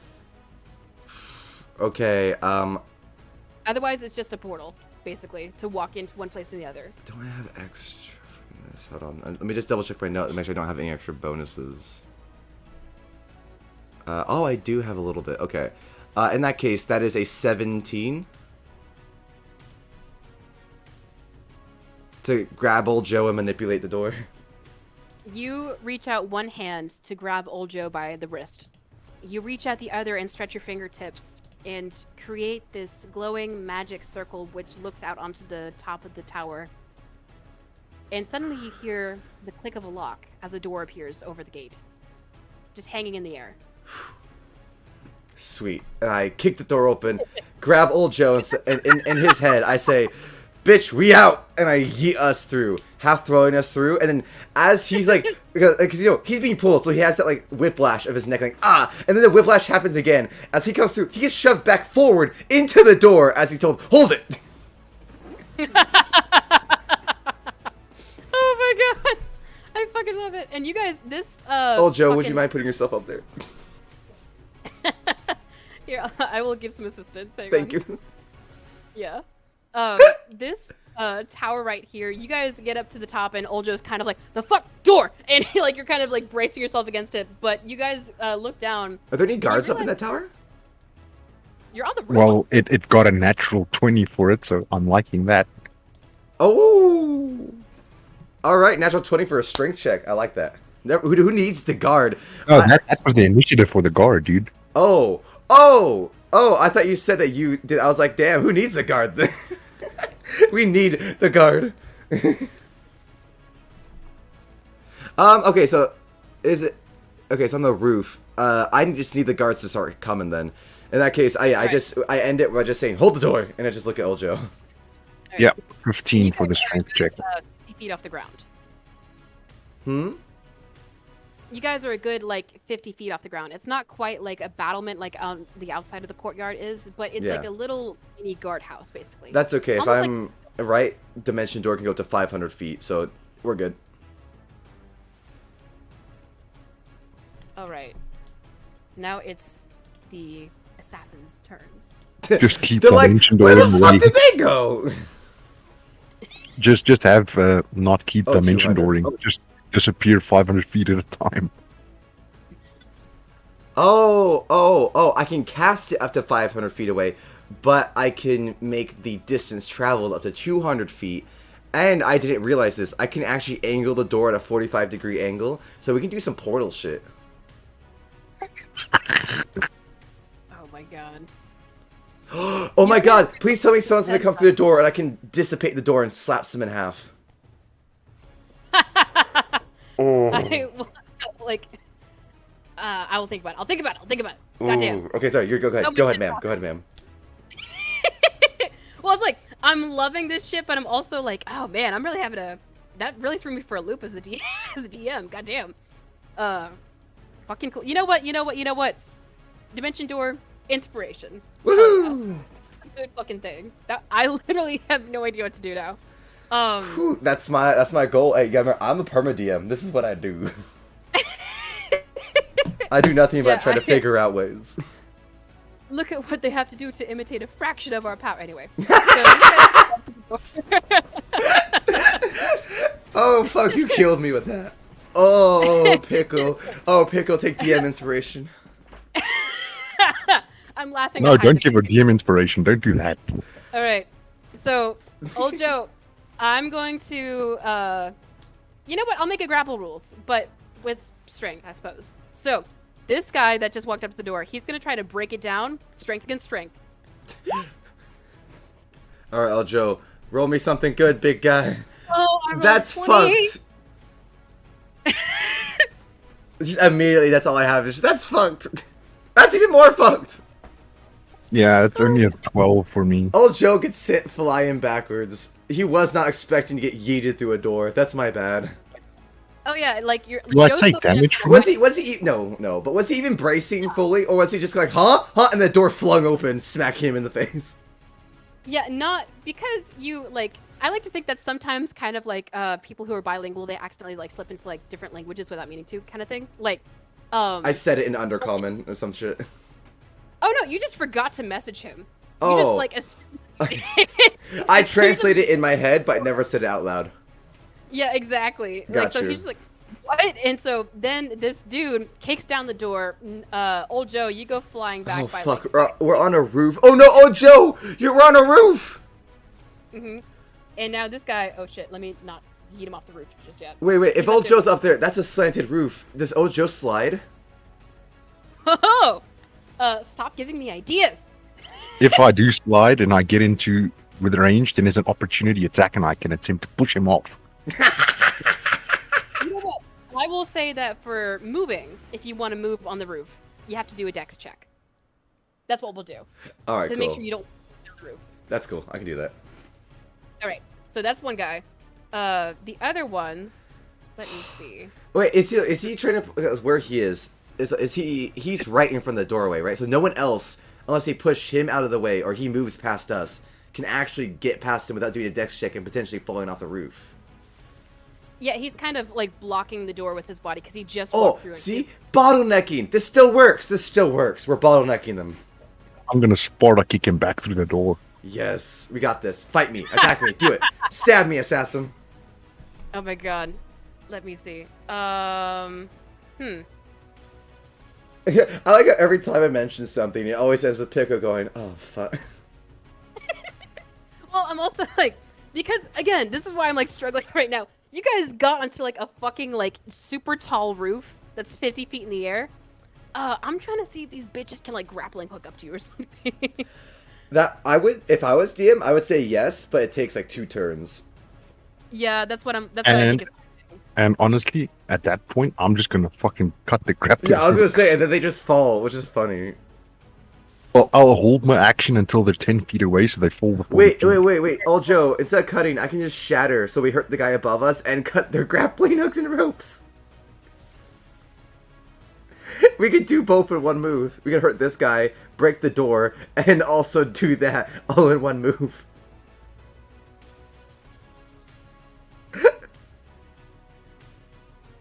So now that it is the woman's turn, who I will go ahead and do a little fucking NPC reveal. She pulls down her hood to get a better look at you guys up on the fucking roof. We look down, squint. And she Is that a bitch down there? looks like this. Not in his head to old Joe. Looks like a bitch down there. I like you said, reveals her face. She's still wearing a face cover. She just hold her hair. Nice hair down there! I'm sorry, Old bitch. Joe Did I looks down. steal her face or throw back her hood? Shut up! Anyway. Old Joe looks down. He's like, didn't I have her breakfast something? Wait, Joe goes like, what? Huh? Old Joe's an orc. He ate a human not too long ago that looked something similar. Not just legitimately takes a moment. I imagine him and the assassin look at each other like, did he just seriously say that? Anyways, let's go back to killing each other. Oh no, she has her own door. That's just rude.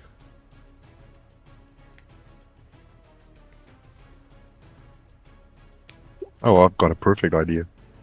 Yeah, she kind of like looks at you both with her eyes squinting as she's kind of, you can tell she's sneering at you underneath her little face covering. She's like, thanks for the idea, scum. Copycat! You're just like, my fucking idea. Anyway. I did it So, first, bitch! She makes her way onto the roof. She is going to move up to you guys, but first, she's going to make a dex save. Imagine, she fucking slips. That would be fucking hilarious. Nat Bro, one. Nat bro. one. Let's see. Ha!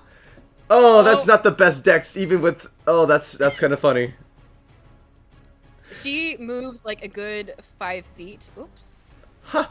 So Oh, so she gets into. She's up on the Hold on like, 1 second. attack of Not opportunity range for both of us. Oh, I get it within 10 feet. Oh! I think, do I have, or is that a different character can use a spell? Because I was gonna say, I should just use a spell to Wind of Gust her off the fucking battlement.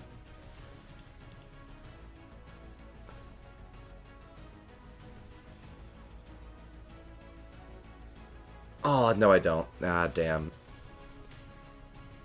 one more thing, and then it'll be Old Joe? turn.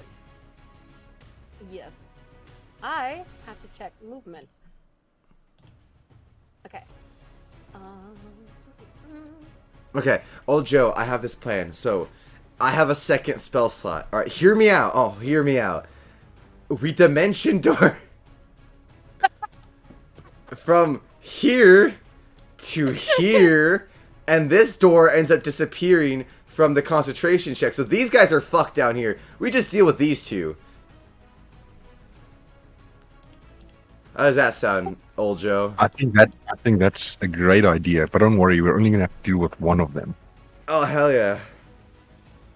What is this fucking? I look away for 2 seconds to like move some pieces around, and you guys are fucking battle mapping football schematics on my fucking map. I swear to God. Yeah, delete them if you want, but like, we're planning. Joe, it's your turn. Do some shit. Do something, bitch. Thunderwave. That means if Oh, failed to check, fuck 10 feet off. pushed away. Oh, I get hit by that too, don't I? Yeah. why would you? Because if you don't have sorcery points, you can't choose who does or who doesn't get affected in your spell area. That's why sorcery points has meta magic with the specific targets. But it's a 15-foot cube, and if I check this, you're not in this cube. Are you just hurting her? Yeah, the one that dimension doored. The other one didn't dimension door. We're just getting rid of her so we can dimension door away. Okay, maybe I'm misunderstanding the square. Real quick, could you actually clear the drawings real quick for me, Pickle? Thank you. Would you could we explain to me my 6 space it to my dumb ass? What is 5 feet on the tower right now? And what would a 10-foot cube on what do the you mean, tower? Like, it's just one of these little things, right? Well, yeah. So that's 5 foot square is what you just drew. Okay, okay, cool. Just double checking. That I understood. All right, hang on. I gotta fucking reset this because you guys doodled everywhere. So Perfect. here's There what we we're doing. go. All right. New doors I make- soon. Yeah. All right. You got Knot and that door, and then we got the one Her that she door. made. Yeah. Yeah. Hey, using the shapes, smart choice. Thank you. And I'm kidding. Anyway, so So Joe, it's your turn. this, so we need a con saving throw from the woman that just dimension doored up. A con save. Yeah, con save. Okay. Let me see. Spell save DC is 16.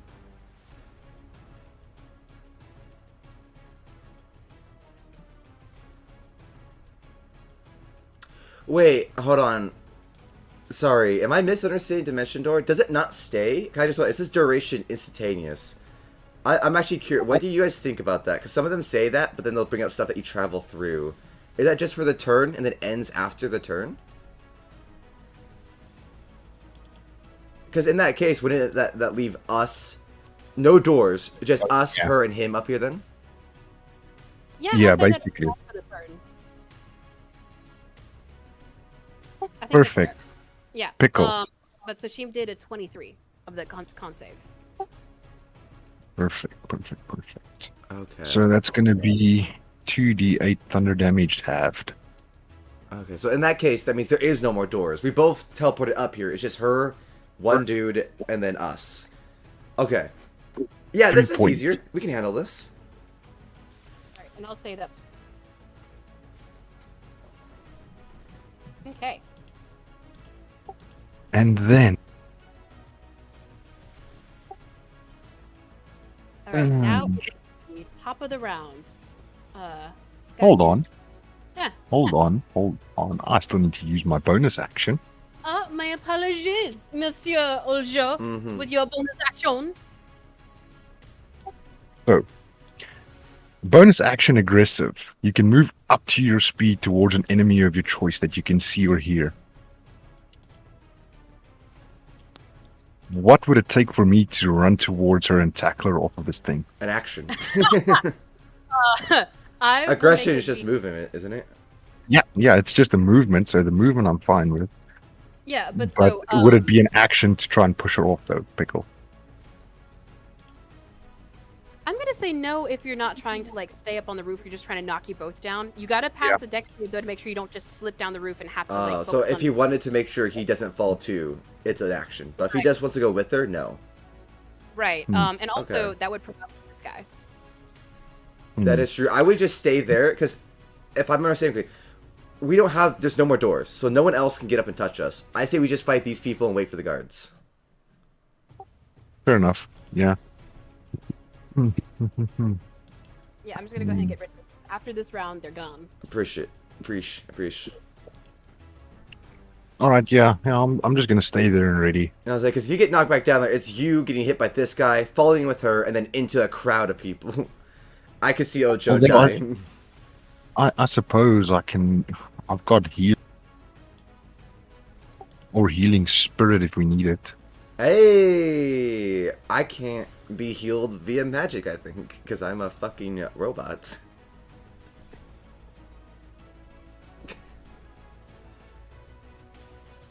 I think I can heal myself, though. That's cool. Oh my god. I'm gonna need that woodworking and the carpenters real quick from that king. We're gonna come back into the party bloodied, like, so, y'all have fun partying? Your Majesty, benefits, please. Yeah, so you mentioned those benefits, huh? Health insurance. Actually, I've got one thing that I can do with my bonus action. Okay. Guardian of Nature. Oh my god. Oh. You tough bastard, I love you. Oh my god, you're so cool. Oh my god, I want to look this up so I can double Turning check. into a primal beast form. Wait, doesn't that make you physically grow? Would this collapse the roof around? Oh fuck! Wait. Oh, hang on. Not Hang as far on. as I can see. Oh no, hold on. So, are you turning to the Great Tree or the Primal Beast? So the Primal Beast is your size, but if I remember correctly, the Great Tree becomes heavier because you become a tree. Yeah, the tree becomes heavier, but I'm turning into a beast. Okay, perfect. That's fine then. That's fine. Okay. Whew. Yeah. Whew. I was like, oh god, please don't become the tree. Because imagine just like a fucking tree ant apparently pops up on our roof. Tell me that roof isn't be gonna fair- fall. To be fair, if a tree pops up out of nowhere on top of a guard cabin, everybody's gonna come running. I think everyone already is running with all the magic going off and yelling currently. Are they? I hope so. Alright, anyways, Pickle, now that he transformed, I would like to say, not looks at you, has not seen this before, has a legit moment of, oh, Jesus, fuck. Oh my god, oh Joe, I didn't know you could do that. And then, oh Joe, I'm actually just snarl at me. Yeah, he just snarled friendly. Almost like Mittens. He's like, meow. Exactly. Alright, your turn. Alright, and now it's DM's turn. All right. So. Oh, what the fuck am I doing? All right. So that's what I was doing. Okay. So You got your kitty cats. I got something. You guys look up at a loud bang from the doors leading from the throne room. Oh, thank God. Yeah. And you see a older looking dwarven woman appear. With a very like concerned expression. Oh, and thank she God we have a notices dwarf. You what? I said, thank God we have a dwarf. They're the best. Yeah, she kind of looks at you and she and I wave. she kind of like has like a moment of like her eyes narrowing. She's like, and she is going to use the rest of her movement because she was dashing to go ahead and stop right there. Oh, hell yeah, our reinforcements. The cavalry's arrived, love! Alright. Oh, Now it's the God. turn. I hope this dwarf is a wizard or something, because if not, she's just like a servant who's gonna get her ass kicked. Who can say? Who can say? Oh no, please don't hurt this poor... I will let not take damage to keep this poor woman safe. Bitch, you didn't want to speak to her at the feast, so anyway. Speaking is different than safety, okay? I have anxiety. I fucking love it. Oh, man. It's easier to take a sword to the throat than to talk to someone, okay?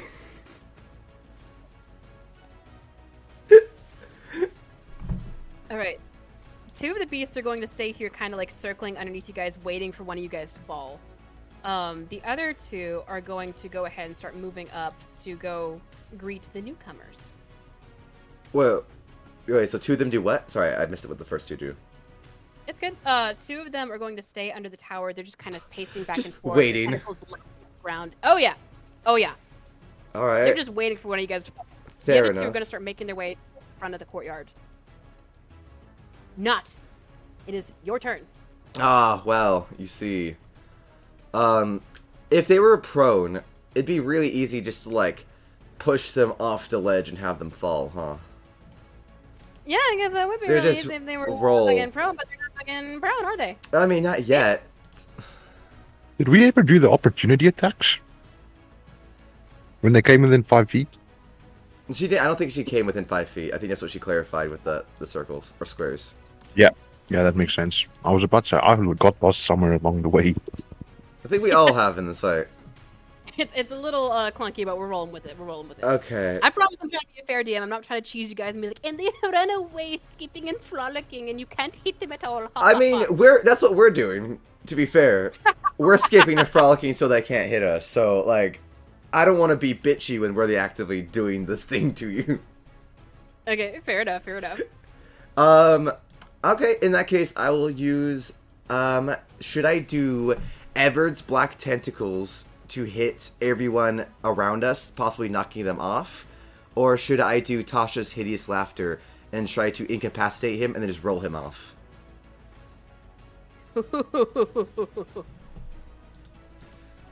What do you think, Eljo? Yep. Yo, that's your call. I do not. Yeah, have I the think that's a good idea. Which one? I I- gave two options. I was listening to both of them, but then something distracted me. So I think the best thing is just push him off as quickly and easily as possible. Preferably with a sharp pointy stick at the end. Oh, hold on. Everett's Black Tentacle. Okay, this is up to you, Pickle. So technically, Everett's Black Tentacle grabs and restrains them, dealing up to 66 bludgeoning damage. On their turn. So I do 36 initially and then 36 on their turn. Could I instead cop the restraining and just have it push them, deal the damage, and push them off? Post me the spell description, you son of a bitch. If you want me to do shit that is not just the spell description, I will Alright. do an interpretive thing. I already gave you a door. Alright? You got a whole ass door on that dimension door. You got a whole ass door. That was supposed to be just portal. I'm just teasing. I love creative use of spells and shit like that. I just don't want to, like, have it be something that's like, oh, it's clearly not supposed to be able to do that. Yeah, I know. Of course, of course. Oh, but it's a tentacle! It is Oh, large fuck. tentacles coming out, yeah. It's basically Cthulhu monsters.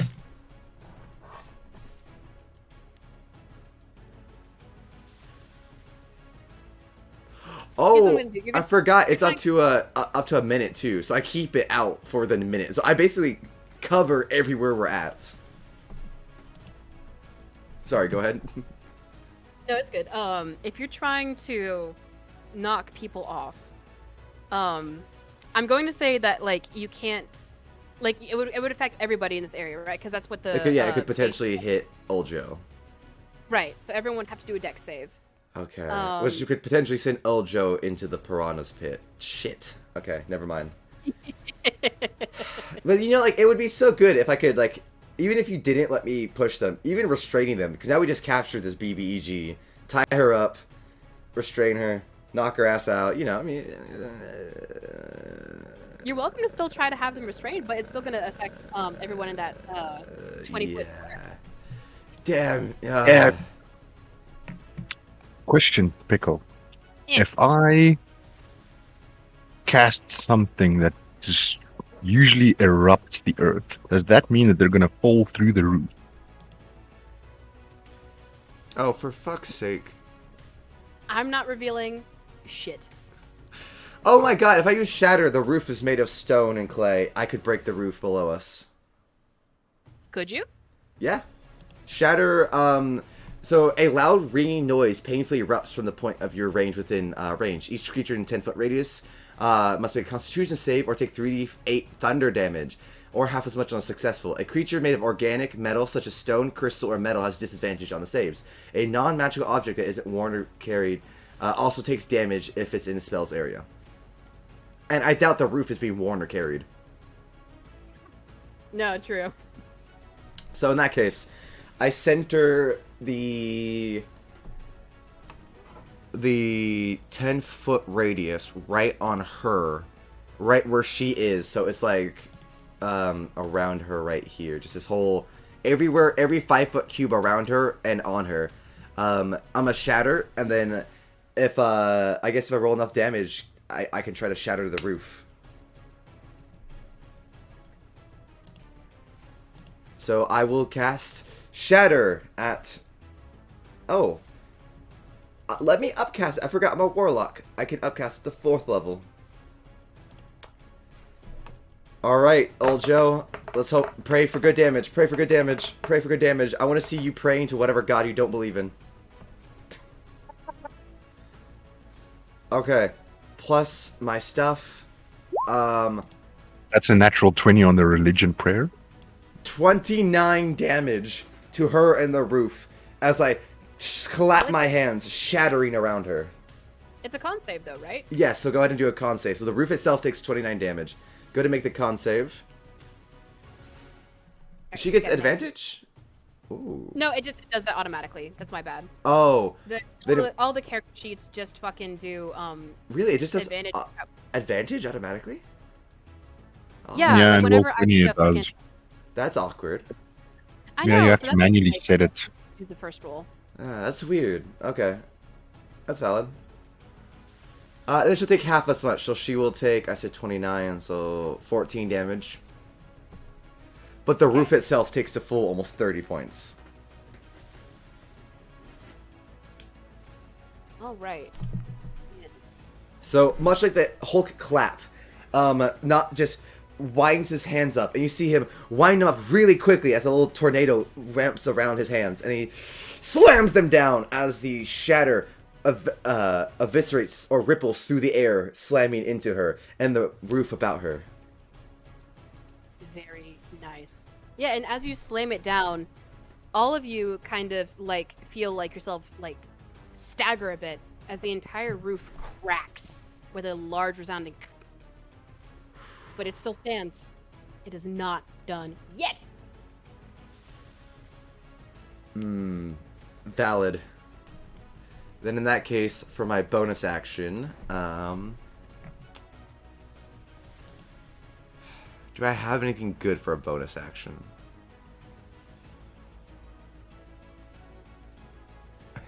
I flip her off, and then I turn to old Joe and just nod my head. I did what I could. All right, their turn. All right. So now it's the assassin's turn. Let me see what he's gonna do. Oh, I forgot he's there too. He's not really concerned since the big bitch is right there. Oh my god. You're like, you're cannon fodder. Shut up. Anyway. Shut up, you're just an NPC. All right. So he is going to do 2 attacks on Old Joe. And they are going to be with advantage for a very specific reason.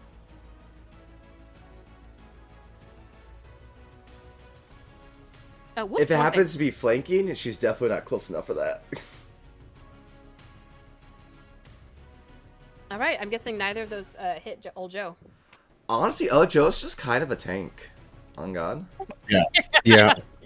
Not to mention, he's now even more primal.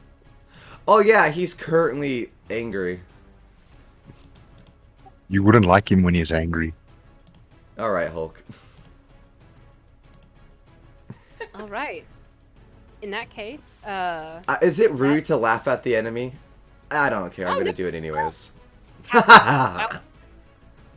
right. Oh my God, El Joe, what you just showed me. The first one, the first one, the first one, the first one. Yes, yes, yes, yes. What the fuck? Where are they going? Hang on. Don't worry about it. Oh, they're grapple hooking. That's okay. No, the spell's fine. The spell will literally, if you destroy the roof, you destroy them. They can't grapple hook onto nothing. Ha! Ha! Yeah, so one of them, he tries to throw his grappling hook, and it just bounces off the side of the roof because it's completely shifted, and so it has a Did different. you mean to like, do hex- D10s or D20s, by the way? I looked it up, and it. I'm doing it to do just a normal. Well, Because I personally never have heard of using a D10 to see if they hit. But if you want to do it, that's all your choice. I was just double checking if you meant to do that. I'll do D20s because I was trying to look up to see if there were specific rules, and I saw a thing that said D10. I think that's kind of dumb, so we're gonna do this. All right. So pretty much So- the same outcome, but not on that one. On one of them. Right. So they both kind of throw their grappling hooks, and the one that did the D10, I'm gonna say this guy, he doesn't make it. It bounces off and falls back to the ground. Yeah. This guy, Nerd. he is able to swing it up though and have it just latch, and so he's going to use his 30 feet of movement to get halfway up the wall. Cool, cool, cool. If I remember correctly, the climb movement is exactly half, right? So isn't it only Ah, 15 my- feet up? My apologies. I always forget that climb's different. Yeah, so he only goes up 15 feet, but he's making his way. Make his way downtown. And next turn he gets a dash, so he gets to go full 30. Ooh, look at him. Yeah, but that means he's still 5 feet away from being up top. We he, can he just still looks up there like, God damn it, I'm so close. Yeah, and this guy's gonna he's gonna ready an action to where if he sees you guys come down, he's gonna try to crossbow you.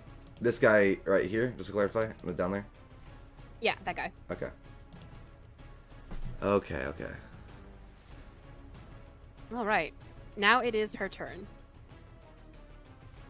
All right. I can't believe that I asked for help from the guards, and all we get is a dwarf. I hope that dwarf is like literally a king. Or queen. Bitch, you don't know anything. It's round fucking 2. They're coming from the throne room. By the time they get there, they're gonna have one less roof.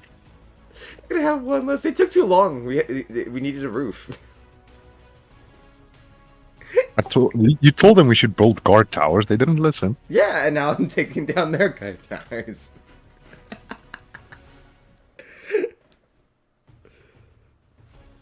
Oh my goodness. What does she do, Pickle? Bitch, I'm thinking. Wait. Swear to God.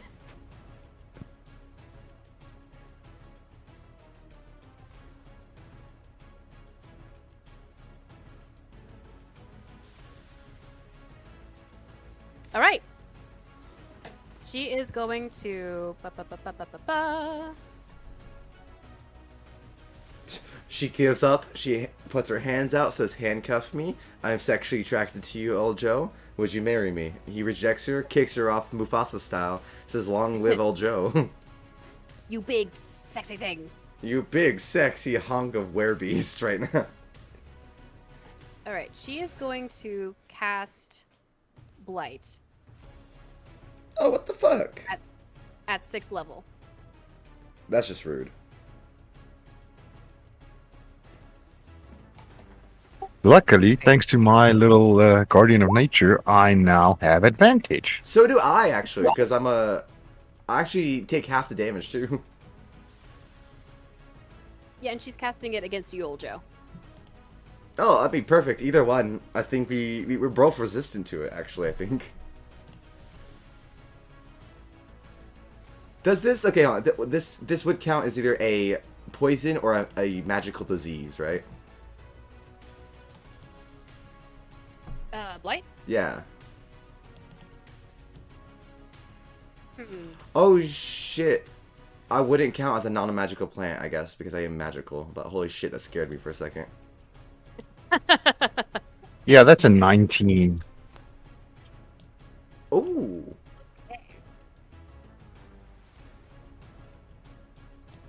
Hold on, roll 20 fucked it up. Oh, no, you're right. It's 16.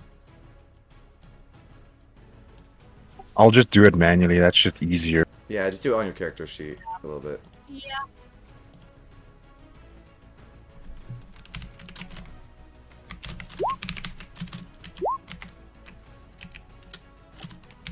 Yeah, so that's a 16.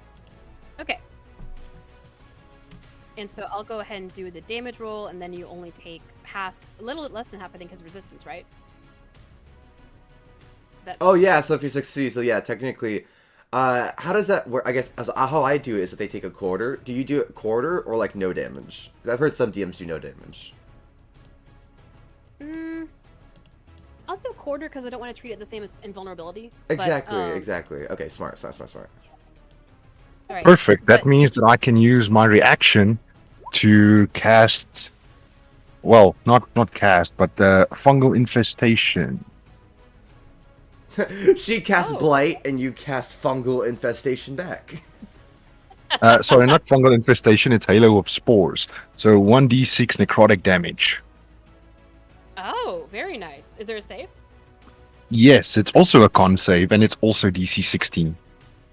Okay. Oh, the irony. All right. Not really irony. I don't know. My brain was just like, oh, interesting. Patterns go burp. Anyway. Let's see. So she got a 21 con save. Yeah, so she only takes 1 point. But that means her concentration is gone. If she doesn't make a save. She has to make a save, that's all. Okay. What concentration? I thought, wait, did she have a concentration spell out? No, It's already faded away. Oh, okay. yeah. But so you take half of the 30. Half of the half. Half of the half, exactly. 36, that's 13, so I take 6 points of damage. Out of 37. Pickle, Yeah. I'm so sorry. You haven't seen us in a while, and then we come back and we just absolutely fuck over your fight. Like, you're like, okay, I got them. Blight, 6th level. Okay, I take 6 points of damage. God damn it! I can only imagine as a DM. I can only imagine. As a DM, I do not win when you guys die or whatever. I lose because that sucks and that we have to stop the story and shit. However, Maybe, I do win but you when still- you guys shoot yourselves. So Yeah, that's but gonna you be my will goal. still feel bad if you roll 10d8 and you only end up doing 6 points of damage. I mean, that's literally less than the minimum. My favorite thing as a DM is to be surprised. So I was all like, So oh, I you must be fucking got loving the this. session. Oh man, this is wild as shit. You guys are like, I'm getting on the roof, and I'm like, oh fuck, you know? Yeah, you're like, okay, she's on the roof too. We destroy the roof below her and only her. God damn it, guys! It's exactly that. Like, on the one hand, of course, yes, I've planned things a certain way, and I have to go on the fly, and da-da-da. Who cares? I'm having a great time being like, shit, what do I do? What do I do? I'm god of this game, and I'm scrambling. It's awesome. Does that mean it's old Joe's turn? It is, and I think he gets to destroy the roof now. Yeah, Destroy eruption. the roof. Destroy the roof. Destroy the roof. Come on, ready, Joe? Destroy the roof. Destroy the roof. This is... Oh my god, I'm gonna pee myself. This is amazing. Yeah, so... Okay. 3d12 bludgeoning. 3d12 bludgeoning. I literally am, like, forgetting to actually read what the save is because I keep getting so excited that, like, this is happening. So, hang on. Okay. I guess It's a he's dex gotta saving say- throw. She's got to save. Does not have to save. It's actually, she has to do 2 dex saving throws. One to miss the damage, and then one to not fall into the 20-foot cubic hole in the ground. Oh wait, It's a 20-foot cube? so that's guaranteed to destroy the tower beneath us. Yeah, it destroys most of the tower from her onwards. We're Wait, just gonna have a and little that will hit standing- me too. Oh. No, it won't. 20 feet? Where she is, Oh, no. that hits both of Entire us, I tower's, think. like, cracked. The entire tower is cracked from his shatter thing earlier. True. But Yeah, let me yeah. just get onto the right one, and let me get my little ruler, since I'm specifically 10, targeting her. 50. Yeah, if it's right It's on going- her, we're 10 feet It's away. going- yeah, it's So that there will we hurt go. all of us on the roof. no, it's literally it's starting in front of me, the cube. So it's Like just this? missing me. It's So like it's like 5 feet in this. front of me. Yeah, it's 5 feet in front of me. Oh, so it starts like from here, it goes out this way. Yeah, so it's Oh, and okay. then So it's not this like way. it's centered here basically and the it whole starts right- like that kind of thing. It's the not whole like one of right hand those. portion. I'm destroying the whole right hand portion of the roof. Oh, okay, I understand now. Okay, cool. Yeah, no, we're fine then. Yeah, go fuck your BBG. So you're trying to destroy just this portion of the roof, right? This Yeah, portion. so it's the right hand portion of the roof, basically everything from halfway basically onwards. Goodbye. Okay. Let's see. I'll let you do. We'll do the attack and all that shit, and it'll make a hole likely guaranteed no matter what in that area. But I'll make you do an Arcana check to see if it extends to making the entire roof collapse. If you can just restrict damage to that one part. Or we could always just do call lightning and blast it right where she is and just have her fall through the roof. And just have it blast right through her and her through the roof. Cause like it's like weak underneath her. Could you imagine it pushing her through the roof? Yeah, so you've got 3 choices. You can either have cold lightning, tidal wave, or erupting earth. Ooh, what does tidal wave do? Let me see that. Wave of water crashes down an area in range, 30 feet long, 10 feet wide, 10 feet tall. Every creature in the area makes a Ooh. dex save. Takes 48 bludgeoning damage, so it's still going to destroy the roof. Bitch, you said you were casting Erupting Earth. All right, chess piece. I'm fine with erupting earth. No, that's fine. That's, We're just saying that it's funny how many options we have. to destroy this fucking roof. All right. That is a Arcana is. Jeez, hold on. That's a 17. Yeah, 3d12 damage. All right, so she's gonna take the full 24. Haha, But- nerd.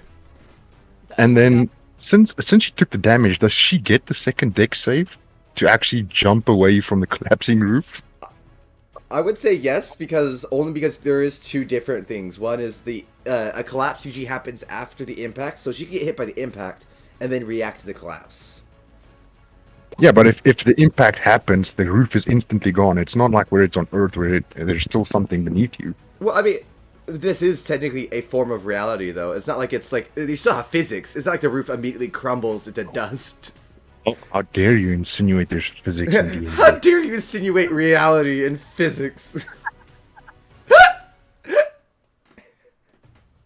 Fucking physics. All right. I've got Here's no what I'm idea gonna what the DC you've got on the roof save, because that's not on me. I just collapsed the roof. It's your DC. So here's what I'm gonna do. I'm gonna say she makes it, but let's see. To get to the next square. Finger that- point catch, then bonus action kick her off. Yeah, our goal now is just to continuously throw her into the hole. I'm sorry, Pickle. No, it's good. What she's doing is it's like a 10-foot jump from where she's at to the next. Ooh, so she has to make a dex check to see if she slips back into the hole.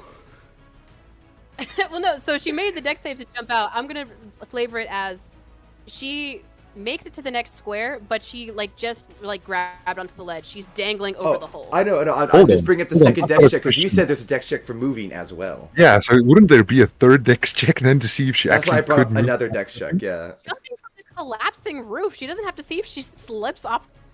Yeah, but she could try to The jump and then collapsing slip roof? and go nowhere. Yeah, just saying. Oh my god, you guys are bastards. What was your fucking Arcana check, Joel? 17. Joel, been watching Last of Us. God damn it.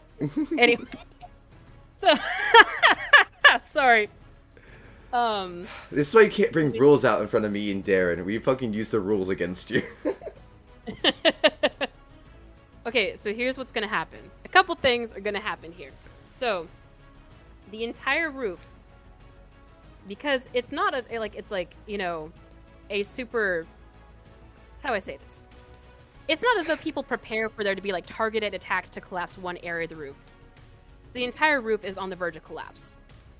But Wow, is that the structural integrity of modern day architecture in this medieval society? you know Yeah, what? it's You know- supposed to be ancient, strong architecture. Yeah. You bitches want me to I swear to God. It's like fucking dragon token, alright? No, Get it out. please. Swear to God. I made of wood. But so here's the thing. With that, with your Arcana check, Old Joe, you're able to have the roof still stay together. It's just not stable, is what that you get from the impression. Oh, so she Like, has disadvantage on the dex check. Oh my God. Kiss my ass. The point is, you two fuckers, Succeeded. is yes, you fucking succeeded. She's dangling over the edge of the abyss. Well fucking done, you guys. Here's the thing. Yay. The roof, if you guys want to move on it, you got to do a dex check to see if it collapses or not. And if it fails, the whole roof caves in. Fuck you guys. That's okay. I still have Misty Step from a minute ago, so I can Misty Step over, step her feet or her fingers. And we can mention door away as well. Is Misty Step a reaction though, or Is a it? bonus? I Bonus don't- action. I'll say it's a bonus action, but stays for a minute, unless I'm wrong. I could be wrong. I'll actually Yeah. let me check it. So you can tell. Oh no, it's instantaneous. No, you're right. Yeah. That's okay. I have Shodel and telekinesis. Actually, I have telekinesis. I could just from a distance. Honestly, I want to be insulting and wild shape into an octopus and slap her hand. Oh my god, don't waste your beast form, please. We still have other combatants in this. We're not just shitting on her BBEG and running off with our life. I mean, I could go owl and fly away. Honestly, you could. You're welcome to. I'm not gonna listen. Look, there was I many appreciate- things we could have done, and we decided to do this. So, you know. Exactly, we're Never here let to your collapse other her players roof. Make a decision to try to make it my job as DM easier. Make it as how you want to play your character. As I'll hard say as we that. can. Oh my God. Okay, I want to wild shape into a giant bat. And then as And I'm yes, I flying know away, I'm blind. do a huge drop of guano.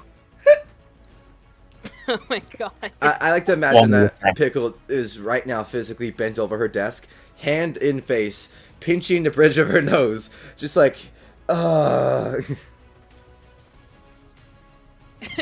A more accurate thing would be I'm furiously trying to figure out what the fuck each of these characters are gonna do. What is it? Okay, I'm curious. How does the dwarf react when she runs out? She sees, she's like, "Oh shit, they're under attack. There's an attack in the castle," and it's like just brrr, as a fucking literal tower starts just fucking collapsing with us on it. Oh, you look and you're like, she is like, she has a very serious stoic face on her actually, like somebody who has seen many battles, maybe even war. Oh, so this idea of us being attacked is like she's like, okay, the tower just means how badly we're being attacked. For her, it's not like necessarily panic. It's more just like, oh, assess the situation. Exactly. Gotcha. All right, I got it. Or even it's more like a grim sense of like, I know what I have to do, and I have to do. Like I have to take these. we're doing what we have to do. We'll fix the tower later. Let's go. Right, exactly. Fair enough. I'm sure. Yeah, I'm sure we're definitely doing all we had to do. Looks at spells that could have just made us leave. Here's what she's gonna do. Oh, Joe, isn't it kind of silly that we could have just left? Yeah, I knew it. Well, I'm glad that we were on the same page. I don't think either of us wanted to leave. So, does this then mean that... hold on a second. Who conjured the animals? Aren't they supposed to be gone by now? You're welcome to do an Arcana check to see if they're. I was gonna say conjurations. there's different between conjuration and pure summoning, because some higher level spells, especially ones like Find Familiar, or certain spells like Find Familiar, allow like permanent. So, but then again, if she's doing summon like demon animals like Shadow Beast, they would only last another round. Let's do Arcana checks. Alright, so she's gonna cast that on that guy right there. And let me double check myself. 19 Arcana check.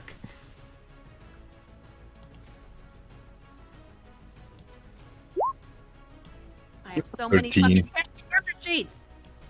Anyway. Hey, I can also do that one.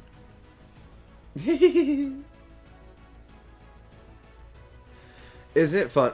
Isn't it absolutely silly when NPCs fight each other and then the actual real life people are just saying they're like, wow, this is funny. Isn't it so cool, you guys? Just So watching me cool. fight against myself. Wow, that's right. Use Ice Storm on yourself, Biggle. Yeah, exactly. Alright, so that's fucking 30, so it takes 15. Okay. Let's see if you guys have any other allies pop into the fray this round. I mean, at this point, since collapsing the roof isn't working, I'm just at the point where I'm going to start summoning animals. Wait, It's what do you mean it's overload- not working? I think it's working just fine. We haven't even gotten an entire round with the roof collapsed. And you're like, yeah, alright, I'm bored of the collapsed roof already. I mean, I could always reduce her size. Oh my god! Oh my just God. kick her down the fucking hole. You guys see an elderly man with a circlet on his head rush to the front of the courtyard, holding a strange book, and Help! he sees what's going on. So rushes to help. Yeah, guys! Yeah, yeah. Please! They come out, we're just like, we're hanging over this roof like, help! We're being attacked! We should have talked to everyone at the party! I think the DM is mad! For her antisocial shenanigans! Oh my god. Just yelling Okay. to the NPC, I think God's mad! Alright, this is round 4? I want to say? Yes, it's our 4th round. Yeah. Alright, so it's the beast's turn. They are going to. They're just gonna keep running after the dudes up at the front. Gonna keep trying to make sure that they don't interfere with anything. The two of them, as the rest of them can barely get to us. Oh, that one dude with the grapple hook. Since the roof is gone, what happened to that grapple hook? Well, the roof is gone for this portion right here. The rest of the roof is completely like. It's Shattered, collapsing, basically. but it's not like Yeah. breaking currently. Okay. So we have to Think be of it careful like, because it could break completely. Right. Think of it like ice, basically. Like I was you just guys gonna step say on the like wrong- shattered ice, Exactly. Okay. Exactly. like thin Yeah, ice. yeah. There you go, thin ice. We're being careful about where we're walking. I get you, Biggle. I get you, Biggle. You give me the okay. Not Okay. go. So would you be surprised to hear that I'm out of spell slots? Actually, honestly, yeah, that does kind of surprise me. I thought you would have more. I'm a Damn. warlock. I have 2. I'm gonna be Eldritch thinking about Blast. this. But I also have permanent features, such as my pack magic here, which is all meant for espionage. Ah, okay. So So I guess not looks. Oh, I know. Hold on. Chilling touch is like a ranged thing. There we go. Okay. So without moving, I take chilling touch, and she's like hanging and dangling from the hole, right? yeah, Okay. she's gonna have to like use all her movement or like half her movement basically just to pull herself back up. Cool. Would you like to double that movement that she requires to pull it back up? As it halves her movement speed. So, I'm going to use Chilling Touch. I'm going to attack with a +7 here, so let me do it. That is a... it's just he's prone. Do I get advantage? Yeah, because she's essentially like rendered prone by this. Okay, then let me do advantage on this then, so I can have both of them out. Okay, they're both 5. Okay. So that advantage was useless. So that's a what? I'm gonna use my point of inspiration to re-roll. Yeah, I think that's valid, yeah. Okay, that's a little bit better. There you go, so Yep. 17 to hit her. Okay, let me see if that hits.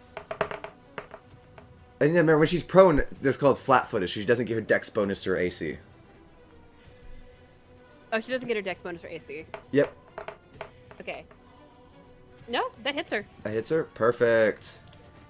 Okay. Alright, I got my practice rolls in. Okay, good hiding. Okay, now, final roll. Ready? Show me what happens. The practice rolls said... Okay, cool. The practice roll spoke. It is 8 damage of necrotic damage that she cannot heal back. But I do it on her hand to try to get her to fall off. Like, to make her go, ah! You know, like... Okay. Here's what's gonna happen. You touch her hand, and you do this necrotic damage. Her skin not only turns black on her hand, it withers away into a useless skeleton, completely devoid of any skin or tendons or flesh, anything living. Her hand is gone. My bad. And so is her grip. She looks at you with a fury in her eyes as you watch her fall down the 50 feet of this hole in this tower that you've created. Plus, there's another 20 feet at the bottom of the tower from the hole itself. So it's like 70 feet, isn't it? It's the 50 feet from the tower and then the 20 feet from the hole itself, right? I don't entirely follow. Sorry. Sorry. So erupting earth is 20 foot cube. Yeah, 20 foot radius, 40 foot high cylinder. So is that inside the actual tower, or is that below the earth? So I thought that when it made a hole, it made the hole in the earth itself, and that's why the tower was collapsing. Is that it couldn't, like, there was no ground for it to like hold itself. Yeah, that's what I understood. Otherwise, it was just a roof. Yeah, otherwise it was just a roof. Yeah. Yeah, so you made a hole in the roof of the tower, and the rest of the... So then it's not the ground, no hole. So we're not going by the spell that has a hole in the ground then. Yes, but if it's not a hole in the ground, then wouldn't all portion of the roof still be stable? I thought that's why it was collapsing. Well, no, because how it works is it's a hole in the ground, and then 40-foot spire comes out. So it's a hole in the ground, and then the spire comes out and damages the roof, leaving the hole in the ground, right? Wait. Let me look at it one more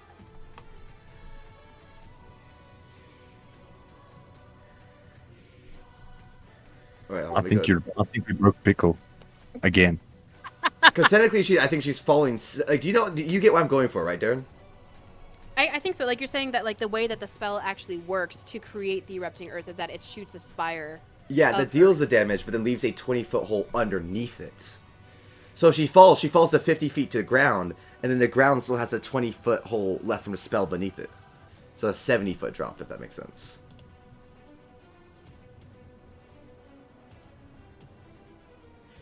Oh, I guess technically it says 5-foot hole square portion remains, so I guess technically that's like claiming it's a 20-foot deep hole, the size of a bowling ball. So I guess that part doesn't really matter. I didn't read that part that says only 5 feet remain. I just read that part at the end.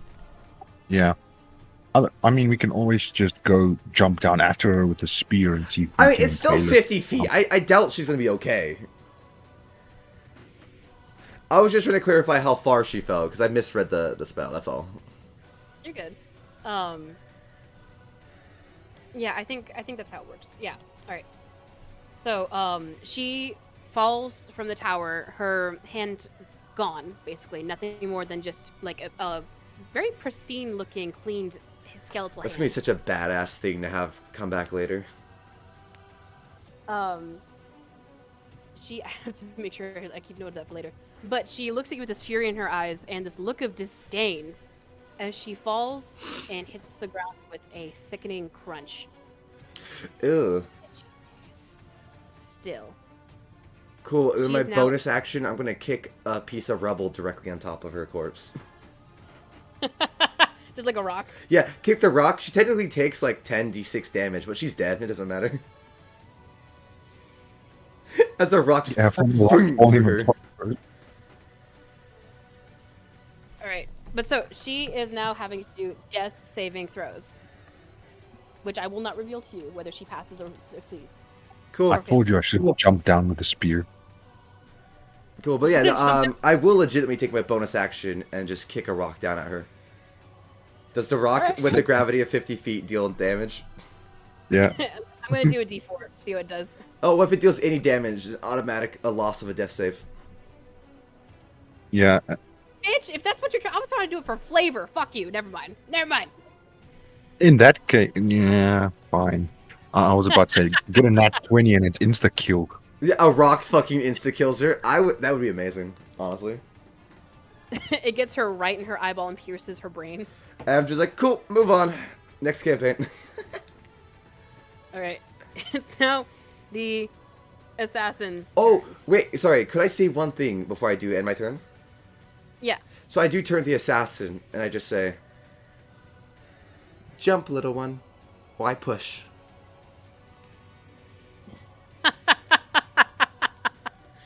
Oh man. So you're trying to tell him to like just go ahead Just and jump off leave. the fuck. Get the fuck out, Yeah. basically. Jump or I push. Oh shit. Do you want me to roll intimidation?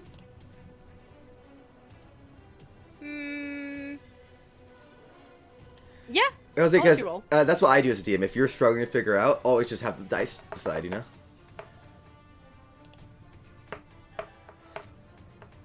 And you're not hiccuping anymore, so it's not a disadvantage anymore. True, true. So 10? It is a 13. 13. Okay. No, he's definitely like, he looks at you like through the mask and you kind of see the whites of his eyes because of how spooked he is. But he just kind of like rolls his shoulders and just braces himself to attack you guys again. Like, if I see it, that's actually a really good description. That's so good. Like, he has that moment of like, oh man, looks over the tower. I mean, if I do, I'm probably gonna die, so I might as well just fight. Yep, and he is going to attack you not because you threatened him. Yeah, valid. With his 2 short sword attacks. That's right, bitch, try me. Oh, you missed both. Oh, he misses Yeah, both! luckily. Because the one would have, if he had advantage, that's a nat 20. Yeah! You guys are lucky. I'm always like, I take the first one because I hate having to manually toggle off advantage every time. I mean, that would just mean that we would never get to see, so I don't know, not really anything on us. But either way, I look at him, and he just ting, ting, ting, ting, as I just like to imagine not doesn't even move. The guy's stabbing him as if he's a living being. He just stabs clothes.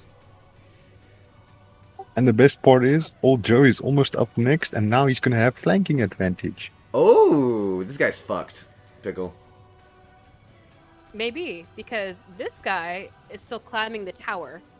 Yeah, but he's still got like 5 feet left in this round. Mm-hmm. So he's not even up here this round. And then if Joe kicks him with flanking, I can just literally kick that dude in the face with a heel. I'm gonna Or you do can it. kick another rock. Or another rock. Oh, do I dare? I mean, if you want to be that way, you could. I'm gonna be that. I'm gonna be, as they say, that bitch. And he is going to. He makes it to where he's just 5 feet shy of the tower, and seeing his friend being like, flanked by you two, and seeing the gaping hole Would it where be his going up to the 5 feet, be him dashing using his action anyways, though? Would it only be 15 feet using his movement normally, which would actually keep him 25 feet away?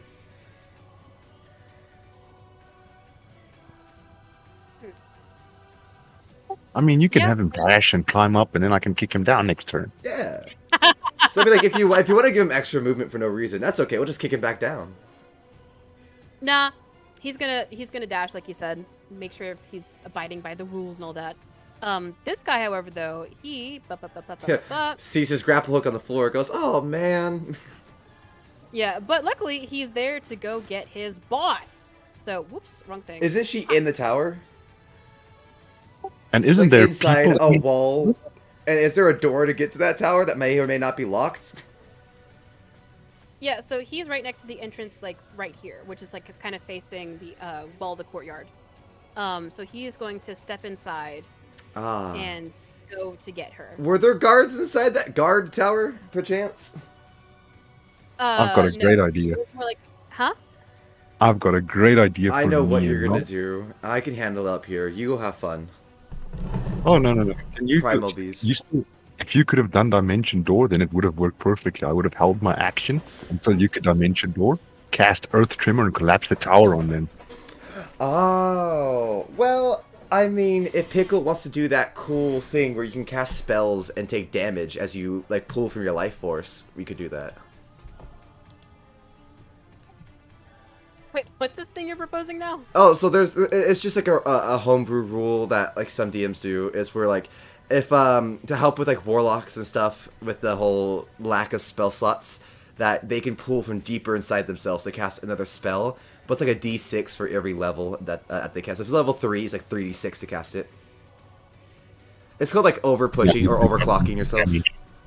Yeah, you take that amount of d6 damage. Yeah, but that's only if you want to. That's like it's a random homebrew that we saw like a long time ago. It's not necessary if you don't want to, Pickle. No worries. Yeah, no. It's one of those things where like I just want to make sure that in looking it up or whatever, like using it, I'm like dot my I's, cross my T's kind of thing. But I'm open to that as a thing for sure. If not for this session, maybe next session. Look into it. Yeah, exactly. I like that a lot. In that case, you just jump down with your beast form and get him, Eljo. You're good. I'm gonna see if he can do the assassin that's got his bouse. If he can do anything to try to help her. So technically, he can't bring her back, but anyone can do a base medicine check that needs to roll higher than 10 just to stabilize someone so they don't die actively. Yeah, we'll do it that then. He doesn't have like a specific thing for medicine, so I'll just make it wisdom. Yeah. Right. So she is stabilized.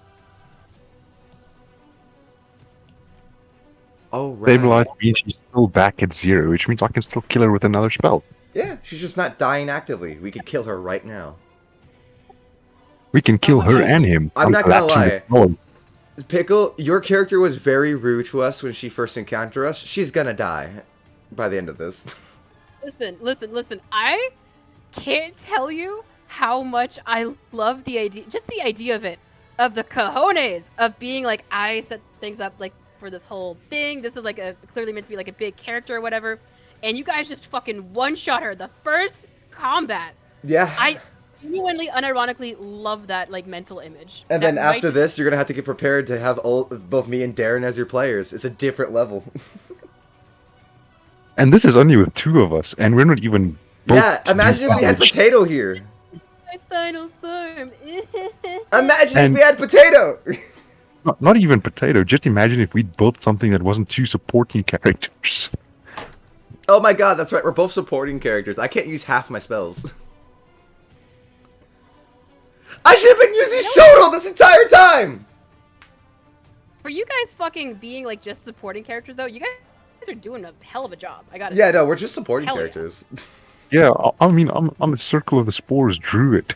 I'm a warlock of chains. My thing is Shodel and Bella. Like, I'm not even using my main shit right now. You know what I should have done is had Shodel try to push the guy off the roof. Ah, no, I forgot my puppets.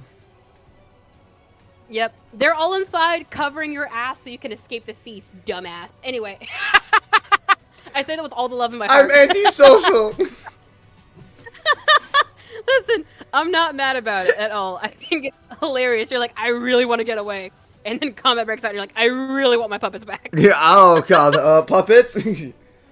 I like to imagine that the entire time, like, Bella, like, while R and Shodel are dancing, Bella, like, looks, sees her in combat, is, like, trying to tap their shoulders, like, come on, guys, and they're like, hold on, we're distracting right now, hold on.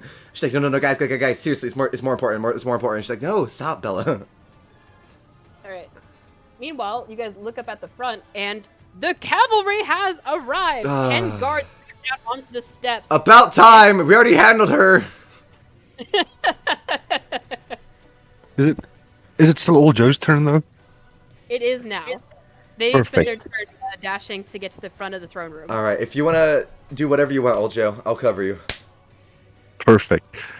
So, Did I have advantage thanks to flanking. And And since I am in the beast form, I should have super advantage.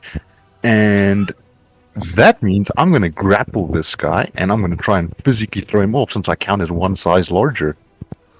Oh my god, you are 1 size larger.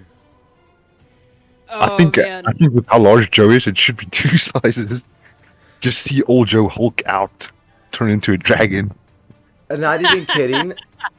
I 100% would have given like advantage +5, but like Pickle, do whatever you want. That is so badass. Oh, man. Here's what I'm gonna do. I'm gonna have you roll with advantage. He's gonna roll with disadvantage. Oh, there you go. Perfect. Okay. Yeah. So that's gonna be a 13 plus my mod. 13. That's gonna be 17. Okay, 17, and he's gonna roll at disadvantage. Take the 8! Eight. Yes. Just yeet this man off the roof. Oh my god. Yeah, Yeet him onto his friend coming up the grappling hook. exactly. Throwing him at him, and then he needs to make a dex check. Just to see if he can dodge his friend. He can either dodge or try and save him, I suppose. So his friend coming up is right here, and you guys are like a good 10 feet. Yeah, I'll like I think I'm not gonna walk. I think I'm just gonna yeet him off of the tower. I'll tell you what. Strength check. If you succeed, he falls off the tower. If you fail it, he is going to just be on the edge. Because you have him in your arms at this point. He's getting yeeted. It's just a matter of how much does he yeet. Okay, I say go for it, and yeet him into his friend. Come on. Perfect, because I still have advantage on it. Thank you for the primal beast form. Hell yeah. Listen. I'm You not gave doing us- this. Oh, 16. thank God for that fucking advantage. That critical one. I would have peed myself. I Yeeted me swear to off. God. He yeets not off. He does the banana peel slip, whoop, whoop, whoop, whoop, and he falls off the fucking roof. And then kicks not. The guy stands up perfectly fine somehow, and the boss wakes up. You turn to throw him, like spinning like a discus, and you manage to sweep you and Not and the assassin off the roof. Okay, so 16. He goes hurtling towards the edge, his arms outstretched towards you as he's trying to grasp for any last semblance of grip. And he grabs onto his friend who's just about to pull himself up onto the roof. And let's see if The friend he can hold fucking- on. Yes! And Yes! he's climbing, so that would be a disadvantage to catch something heavy. Bitch, I'm gonna make it a straight. Technically, I was straight- gonna say his friend caught him, so he's just climbing. Yeah, he's just trying to like hold on Yeah, to but the he- rope of your life at this point. Yeah, but he's not. Remember, the friend caught him. He's not having to hold the friend. He's just holding onto the thing. That's it. Yeah. High Enough. save, but hard, but capable. Oh well, go fuck himself. 1. That's Okay, for laughing okay, when I got the crit 1. Whew, and I doubt they have advantage, so that's a fun one, Pickle. Listen, here's what happens. The man goes hurtling towards the edge after getting scooped up by beast form Old Joe, just this massive hulking man over him. And he collides into his friend, basically like a brother, help me! And he like is so startled by fucking comrade flinging into him as he's trying to climb up the side of this damn building. He just, his startlement, lets go of the rope altogether. I Just can such imagine sheer it's a action. like a fucking what's it called, flinch, where he like puts his hands up. Ah no! And he's like, oh wait, shit! Ah! Oh yeah, it's one of those like intrusive brain thought things where like, you know, he's like, oh my god, he's coming to me, I should catch him. And he forgets he's holding onto the rope already, so he extends out his arms to catch him, and they both go tumbling to the ground. Let's roll some fucking damage. Let's see if Yeah, they that's take 50 Right. feet. So beyond 20 feet is 20 feet is 1d10. That's an extra 30, so that's 40 damage. 40-10. All Yes. right. Let's see how they do. 23. Shit, that's not good for them. You guys, much like their fearless leader, hear a sickening as clearly something's been shattered as they hit the ground. How much those last two dudes feel? They just see another set of people fall off the roof, and then it's just a dude with a crossbow like, this isn't even gonna do shit anymore, looking at the fucking werewolf, and another dude holding his dying boss like, oh shit. Yeah, they kind of have their shit slapped in this fight. That's what happens when you face level 7 adventurers, bitches. It is the top of the round. It's round 5. 5. Don't worry, Joe. I promise after this combat, because it seems like it's wrapping up real quick, we can go ahead and call it for session. Because I also need to plan. What we're gonna do gonna next. And think for this amazing combat, I need to level up. Oh, is that what's gonna happen? Is that? I mean, beating your BBG right away would be, I think, pretty worthy of a level up as we then go to the forest and become, guardians of nature. Yeah. Honestly, with the way that we absolutely destroyed your enemies there, I think we deserve 2 level ups. Maybe even 5, honestly. No, I would say 2 is fair. Okay, 3. I got you. As a form of me as a DM being so thrilled to have my plans go so horribly awry. Because, listen, I can, reveal behind the DM curtain what I was planning if you guys want after this. Oh, I'm sure it was some fun, better than what I said. ooh, she's a big bad part of a gang. No, she's dead now. No. She was disrespectful. she talked shit, she got hit. What can I say? That's how it works. She thought she could just summon a crew and then she got fucked off. She's like, ooh, thanks for the idea. Awesome, thanks for coming to your falling death, bitch. Thanks for coming dressed to your funeral, asshole. And Oh, you're looking good to meet God, bitch. You know what? Because I'm just so fucking thrilled that I've been so caught off guard with this whole thing and so fucked in my plan, I will definitely let you guys let you level up after this. Yay! Perfect. I cannot, also both of you guys after this will have inspiration. I cannot overstate how fucking wild this is to me and how pleasantly surprised and gagging I am as a DM that this whole thing happened like it did. This is fucking wild to me. Alright, let's see what the fucking... I'm sure this was supposed to be scary. Like, you had that, maybe the Panthers will, kill them. I don't know. Maybe that's too many action economy. And we're just like, nah, we're fine. I was, I'm happy to, if, you guys want me to message you or talk for a second after whatever, tell you what I had planned. Because it was a whole fucking thing. I was really maybe I'm fucking them over with this. We'll see. Nah, it was the other way. Yeah, no shit. Ooh. Alright. She's gonna be a little girly pop and dominate beast. Little girly pop. Aw, do Displacer Beasts count as beasts and not abominations? Good question. Let me double check myself. I believe they're the same as Hellhounds, so I believe they are actually abominations.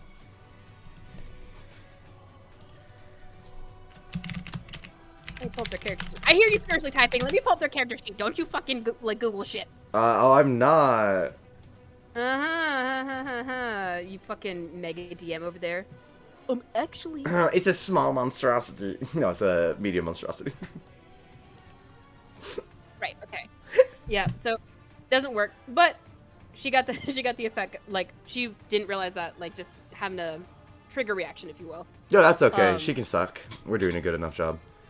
Yeah, this guy, he is going to go ahead and move forward a good 30 feet. Let's see if he can do a little girly pop thing. All them towers. Or the tower, all them guards. So I was like, man, all those towers destroyed next.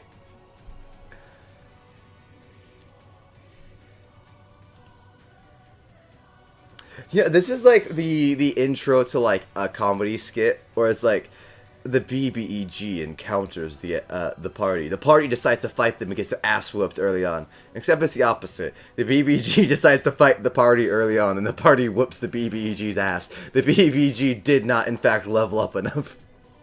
The BBEG was humbled severely. And she needs to fucking think about how she's gonna go about this in the future. If she's even alive afterwards. This is true. Alright.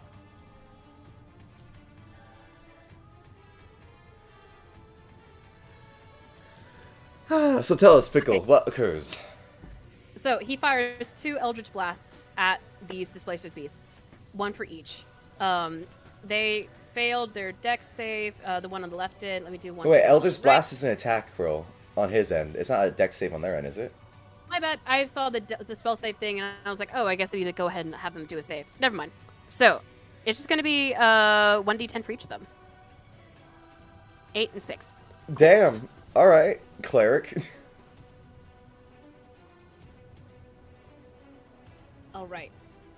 And you guys look forward as the courtroom doors open again, and you see a familiar face and an unfamiliar face emerge as Chica of the Wastes and a halfling woman emerge at the entrance. Wow, everyone's deciding to merge once we did the job. They had to fucking run to you, bitches. Fuck you. Hey, I'm just saying. We don't need you.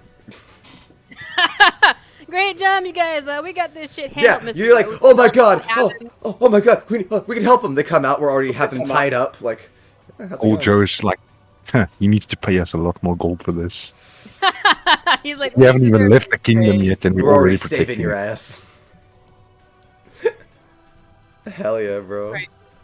Yeah, these guys are gonna see the cavalry arriving and kind of hear the shit that's going on behind them. 2 Displacer Beasts versus 4 Adventurers and 10 Guards. I wonder how they'll do. Yeah, listen, they're like monstrosities, but they're not fucking stupid, you know? Yeah, valid. Right. Well, Not Puppet Master. so... Let's get it! Do my puppets also come out since everyone's no longer being distracted? I clap. that's a I good call for question. Bella.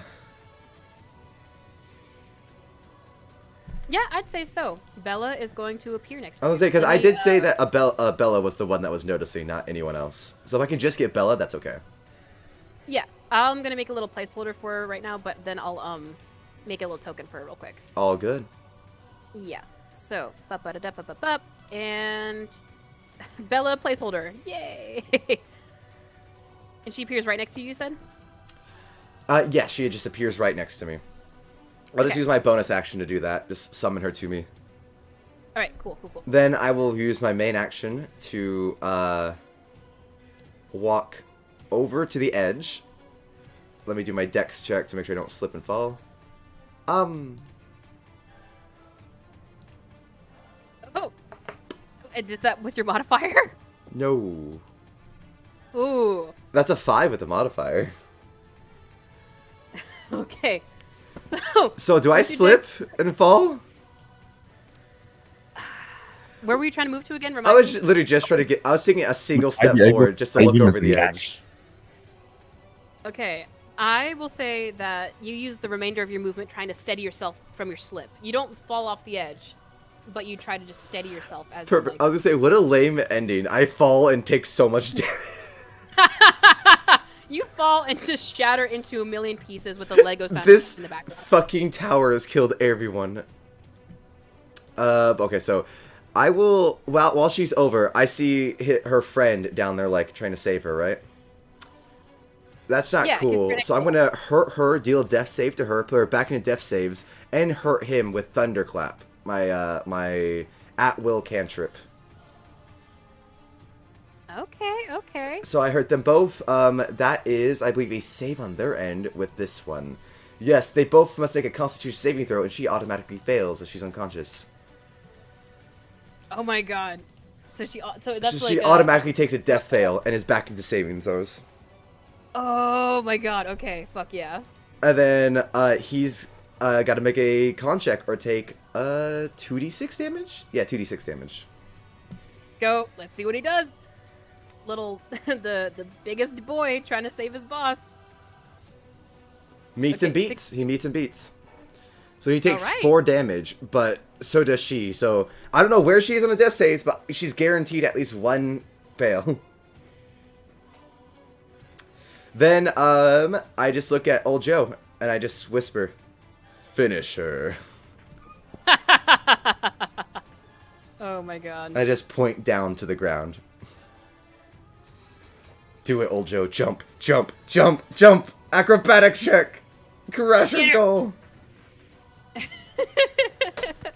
Oh my god. So, hmm I'm gonna start off by using a bonus action. Oh, is it? Sorry. Before you go, old Joe, I believe it is the assassin's turn first. Right? Didn't they die from the fall? Those 2 did. There's still the one down there and the one with the boss. Oh yeah. Yeah, he's so- probably gonna try to heal her again. How dare he? Fuck! Stop hurting her! He's actually going to try to lift her and carry her out of there, like dragging her Smart. 'Cause I body. would have just killed her the next round.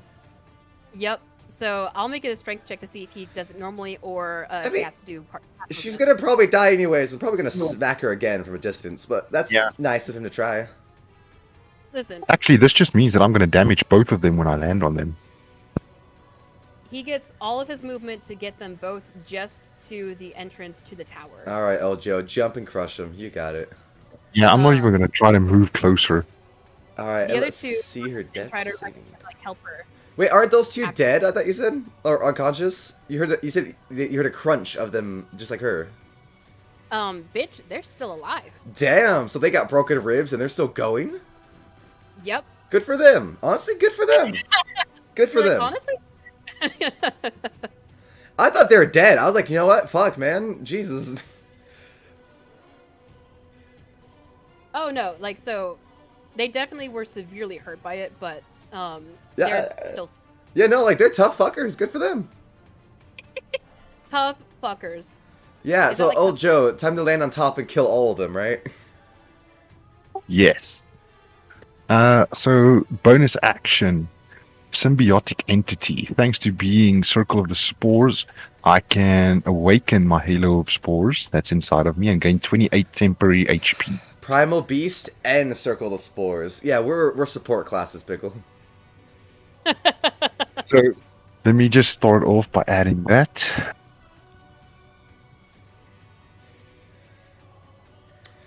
And Do for we- some strange reason, now I'm on 69 HP. That's the perfect way to win. Let's do this. 69 HP, land on the boss. Acrobatics, acrobatics, do it, do it. Or athletics, athletics. I am gonna take out my spear. And I'm not even gonna try to walk closer to the edge. I'm just gonna jump for them since you barely see them coming out. Jump for them with the spear.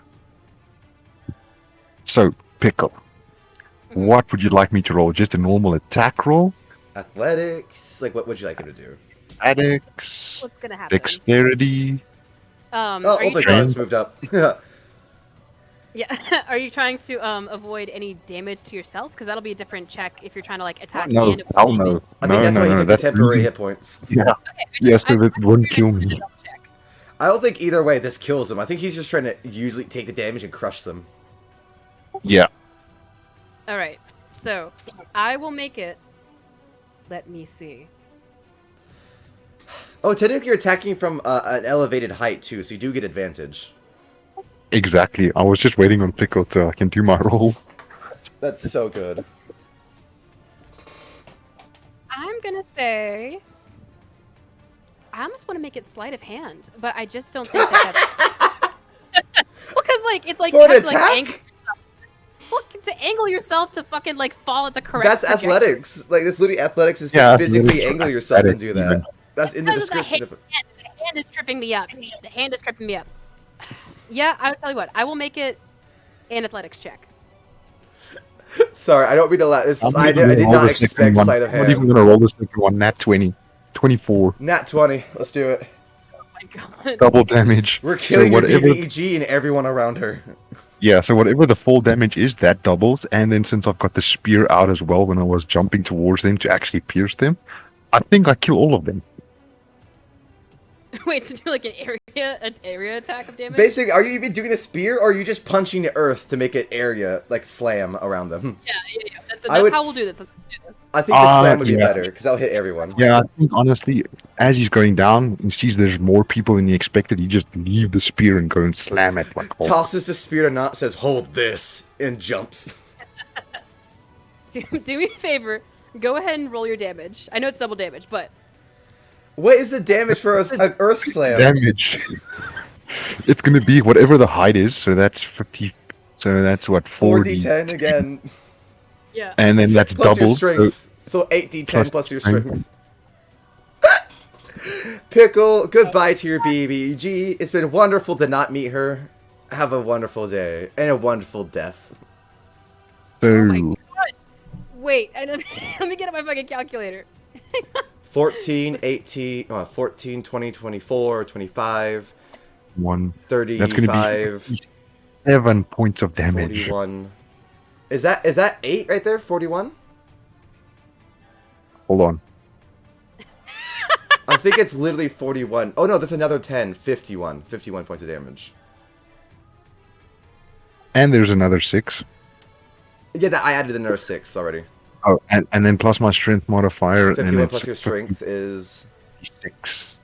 56. So 56 damage. Honestly, that would almost be enough to kill me. I only have 83 HP. Yeah, 69 right dear- now. Dear old Joe, newfound steward of the Western Wood. And defender of this kingdom, apparently.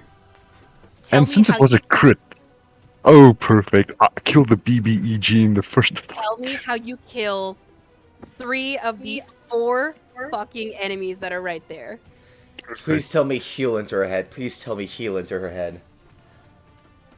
So, before I do, which 3 am I killing so I know who to describe? I'll just go ahead and pop it. This guy, dead. This guy, dead. The only one who survives this whole thing, and even then by a much slimmer margin than he'd otherwise like, is the one guy whose grappling hook fucking failed, and so he went, oh shit, let me get the boss, and dragged her out of the tower. Wait, Oh, I if killed the he's, boss as if well. he, I was saying, if the boss is on him, so if he gets hit, she has to get hit. Yeah, she should She's actually taking die this- because of the she's crit, taking the she failed same, this yeah. time. This, No, I'm not saying that she's not getting hit. I'm just saying that of the 4 guys that are here, Oh, Yeah, I he- think we misunderstood because you said 3 died, so we thought you were saying those 2 weren't affected or damaged No, or no, no. okay. I Yeah. understand the confusion. Yeah. Perfect. Tell So- me how you killed him. Tell me how you killed him. Let's go. Joe jumps with his spear, angled down. I thought I was Seeing holding that the there's spear. more seeing that there was more people than he expected, throws it to Not, and he just goes into a swan dive like Oh. Hulk smash. Not holds the spear. Smash. What am I doing with this? Smashes into the ground, absolutely crushes the head of one. The rib cage that was already broken, yeah, now it's in pieces. It's sticking out everywhere. The actual boss dead, and the one guy that makes it's now carrying the corpse of his boss, lying on top of him. I like to imagine Oh, you not- you've slammed down and just very gently lift her hand, break her neck while he's holding her, and just stare at him. Yeah, roll for intimidation to see if he wets his pants. I'll do you one better. I'm doing this for my own thing. So, you slam down, earth shattering and splintering everywhere, shards of dust and dirt and rock. And when the dust settles, this huge cloud that erupted from the second you hit the earth, Joe, it's like you said. The guy whose ribcage was broken is completely caved in with a rock on top of his chest. The other guy who was on the grappling hook and was halfway up the tower when he got knocked down, his legs have gone into his torso from the impact. Oof. And you look over and you see the woman's figure completely twisted and twirled around as if somebody had just taken her entire body and ringed it. And she is laying on top of the man that was dragging her, his legs broken, as he's staring up at you. Oh my god, I just realized there's a dude over here with a crossbow. So he's just watching this go down like, Full DM disclosure, I forgot he was there.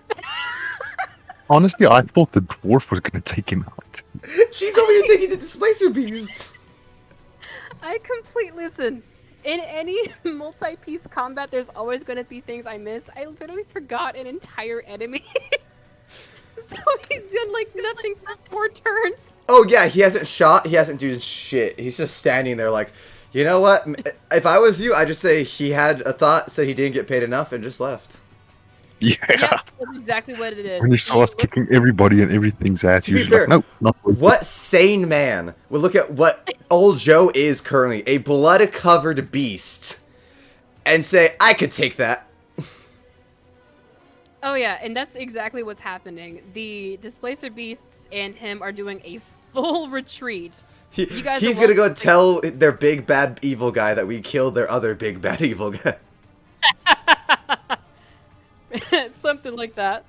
And I will say, you guys are welcome to have like combat keep playing to let these guys see if they make it or not, or we can just go ahead and call combat here, say they got I'm gonna say we call it, and using telekinesis not just carries him and Bella down to the bottom, and But before old Joe is about to like curb stomp the final dude, Not just places his hand on his shoulder. Let's talk to him. Old Joe's just grinning bloodily, staring down at this thing, looking like a blood-covered beast. Just nods towards Not, starts slowly swaggering away. Stay out of my forests. Yeah, he just yells at the people running away. Stay out of my forest! That's amazing. I like that. Lets me handle the dude, says I have a message for the ones running away. You guys watch this retreating group of beasts and man as the last guy with a undecipherable glance over his shoulder as Joe bellows at him make their way out of the courtyard gate. Keep in mind, that's not a human bellow. He's a werewolf right now, so like... Right. It's like a howl, almost.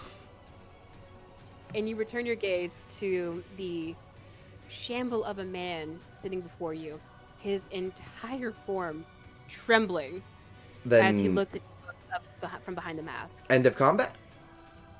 End of combat, and dare I say, we shall stop it there. Amazing! Yeah. Because I think you probably need time to think of what that guy's gonna say, huh? But I will say, as a last reminder, you guys both feel a certain sense of overwhelming strength and pride that you two, caught completely unaware and unbeknownst by these individuals, managed to turn the tide single-handedly against these individuals. And you level up. Oh, Joe, we do that bro fist right above this guy's broken legs. Yeah. Old Joe looks down and as Not says, he needs to ask him a few questions. Joe just grins and just says, call me if he doesn't answer. At that point, sadly, doesn't Primal Beast start to wear off because of like the time frame? Yeah, it would then start. It's a minute in combat, so So I like to 10 imagine rounds. you were just like, call me, and you just start fading down, and you're like, I'll turn back, bitch. perfect. And that's what we'll end it. Everyone rushing out, us over your now dead BBG and one of her little bitches beneath our feet. And I'd like to say to our audience, thank you very much for watching if you have been. This has been the Bard and the Griff with their wonderful DM, the Big Ol' Pickle. I hope everyone watching had fun with it, even though I had to like look up a million and one things. But Yeah. I had a fun time. I love getting surprised at the fucking DM. I'm gagging at this session, and I couldn't be more thrilled. Couldn't be more Yeah, thrilled. that's probably just a little bit our fault. Just a little bit. I mean, is it our fault we're just so great? Listen, if you guys ever do something that I'm not fully prepared for as a DM, I'm thrilled. Because I can try to anticipate you guys and be like, oh, if they do this, I'll da-da-da. I couldn't be happier that it turned out this way. Couldn't be Amazing. happier. I'm just going to wish you a lot of luck in anticipating what we're going to do next. Yeah, me and Darren are very hard to predict. We're very unpredictable, me and Darren here. No shit. I created an entire party of like NPCs and interactions you could have and da-da-da. And you guys are like, we're antisocial? Which, no, to be fair, you should have gotten that from the first interaction we had. I mean, to be fair, you should have threatened a cat or something. Then Joe would have been interested. He was Yes! like, get out of the way. Yes, or not had like a kid play with his puppets. Then he would have been like, well, shit, okay. But it was like adults and royalty. Ew. Yeah, my Joe God, cares how about could they animals be and fucking royals? plants.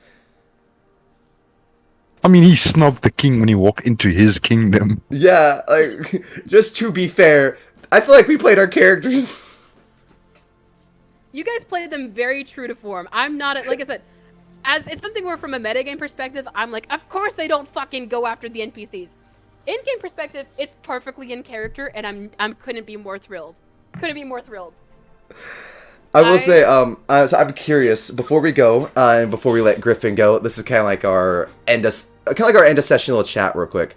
Sure. So, I'm curious, okay, did we actually just, like, legit kill the BBG? I'm not gonna. I don't want to tell you guys. Silence is golden. That just tells Yeah, the I truth. think we just killed the one that she initially thought was our bad guy.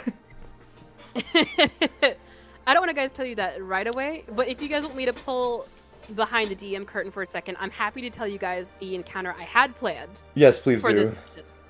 Okay, so if you guys had stayed at the party and mingled, the servant that was speaking with the woman had a vial of poison, and she was going to slip it into the drinks and food of the people there, and then have this entire party of assassins and beasts descend on you guys in the throne room, while ideally most of you are poisoned.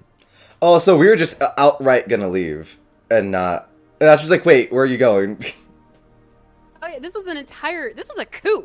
This was a fucking coup that you guys single-handedly, by being like, your rude ass needs to be taught some manners. Just. Yeah, I mean, yeah, like she was cocky. Like it's not my fault she came at us sideways, cocky, act like she was all that, and we taught her that she was, well, Yeah, worth less than or shit just- below my boot.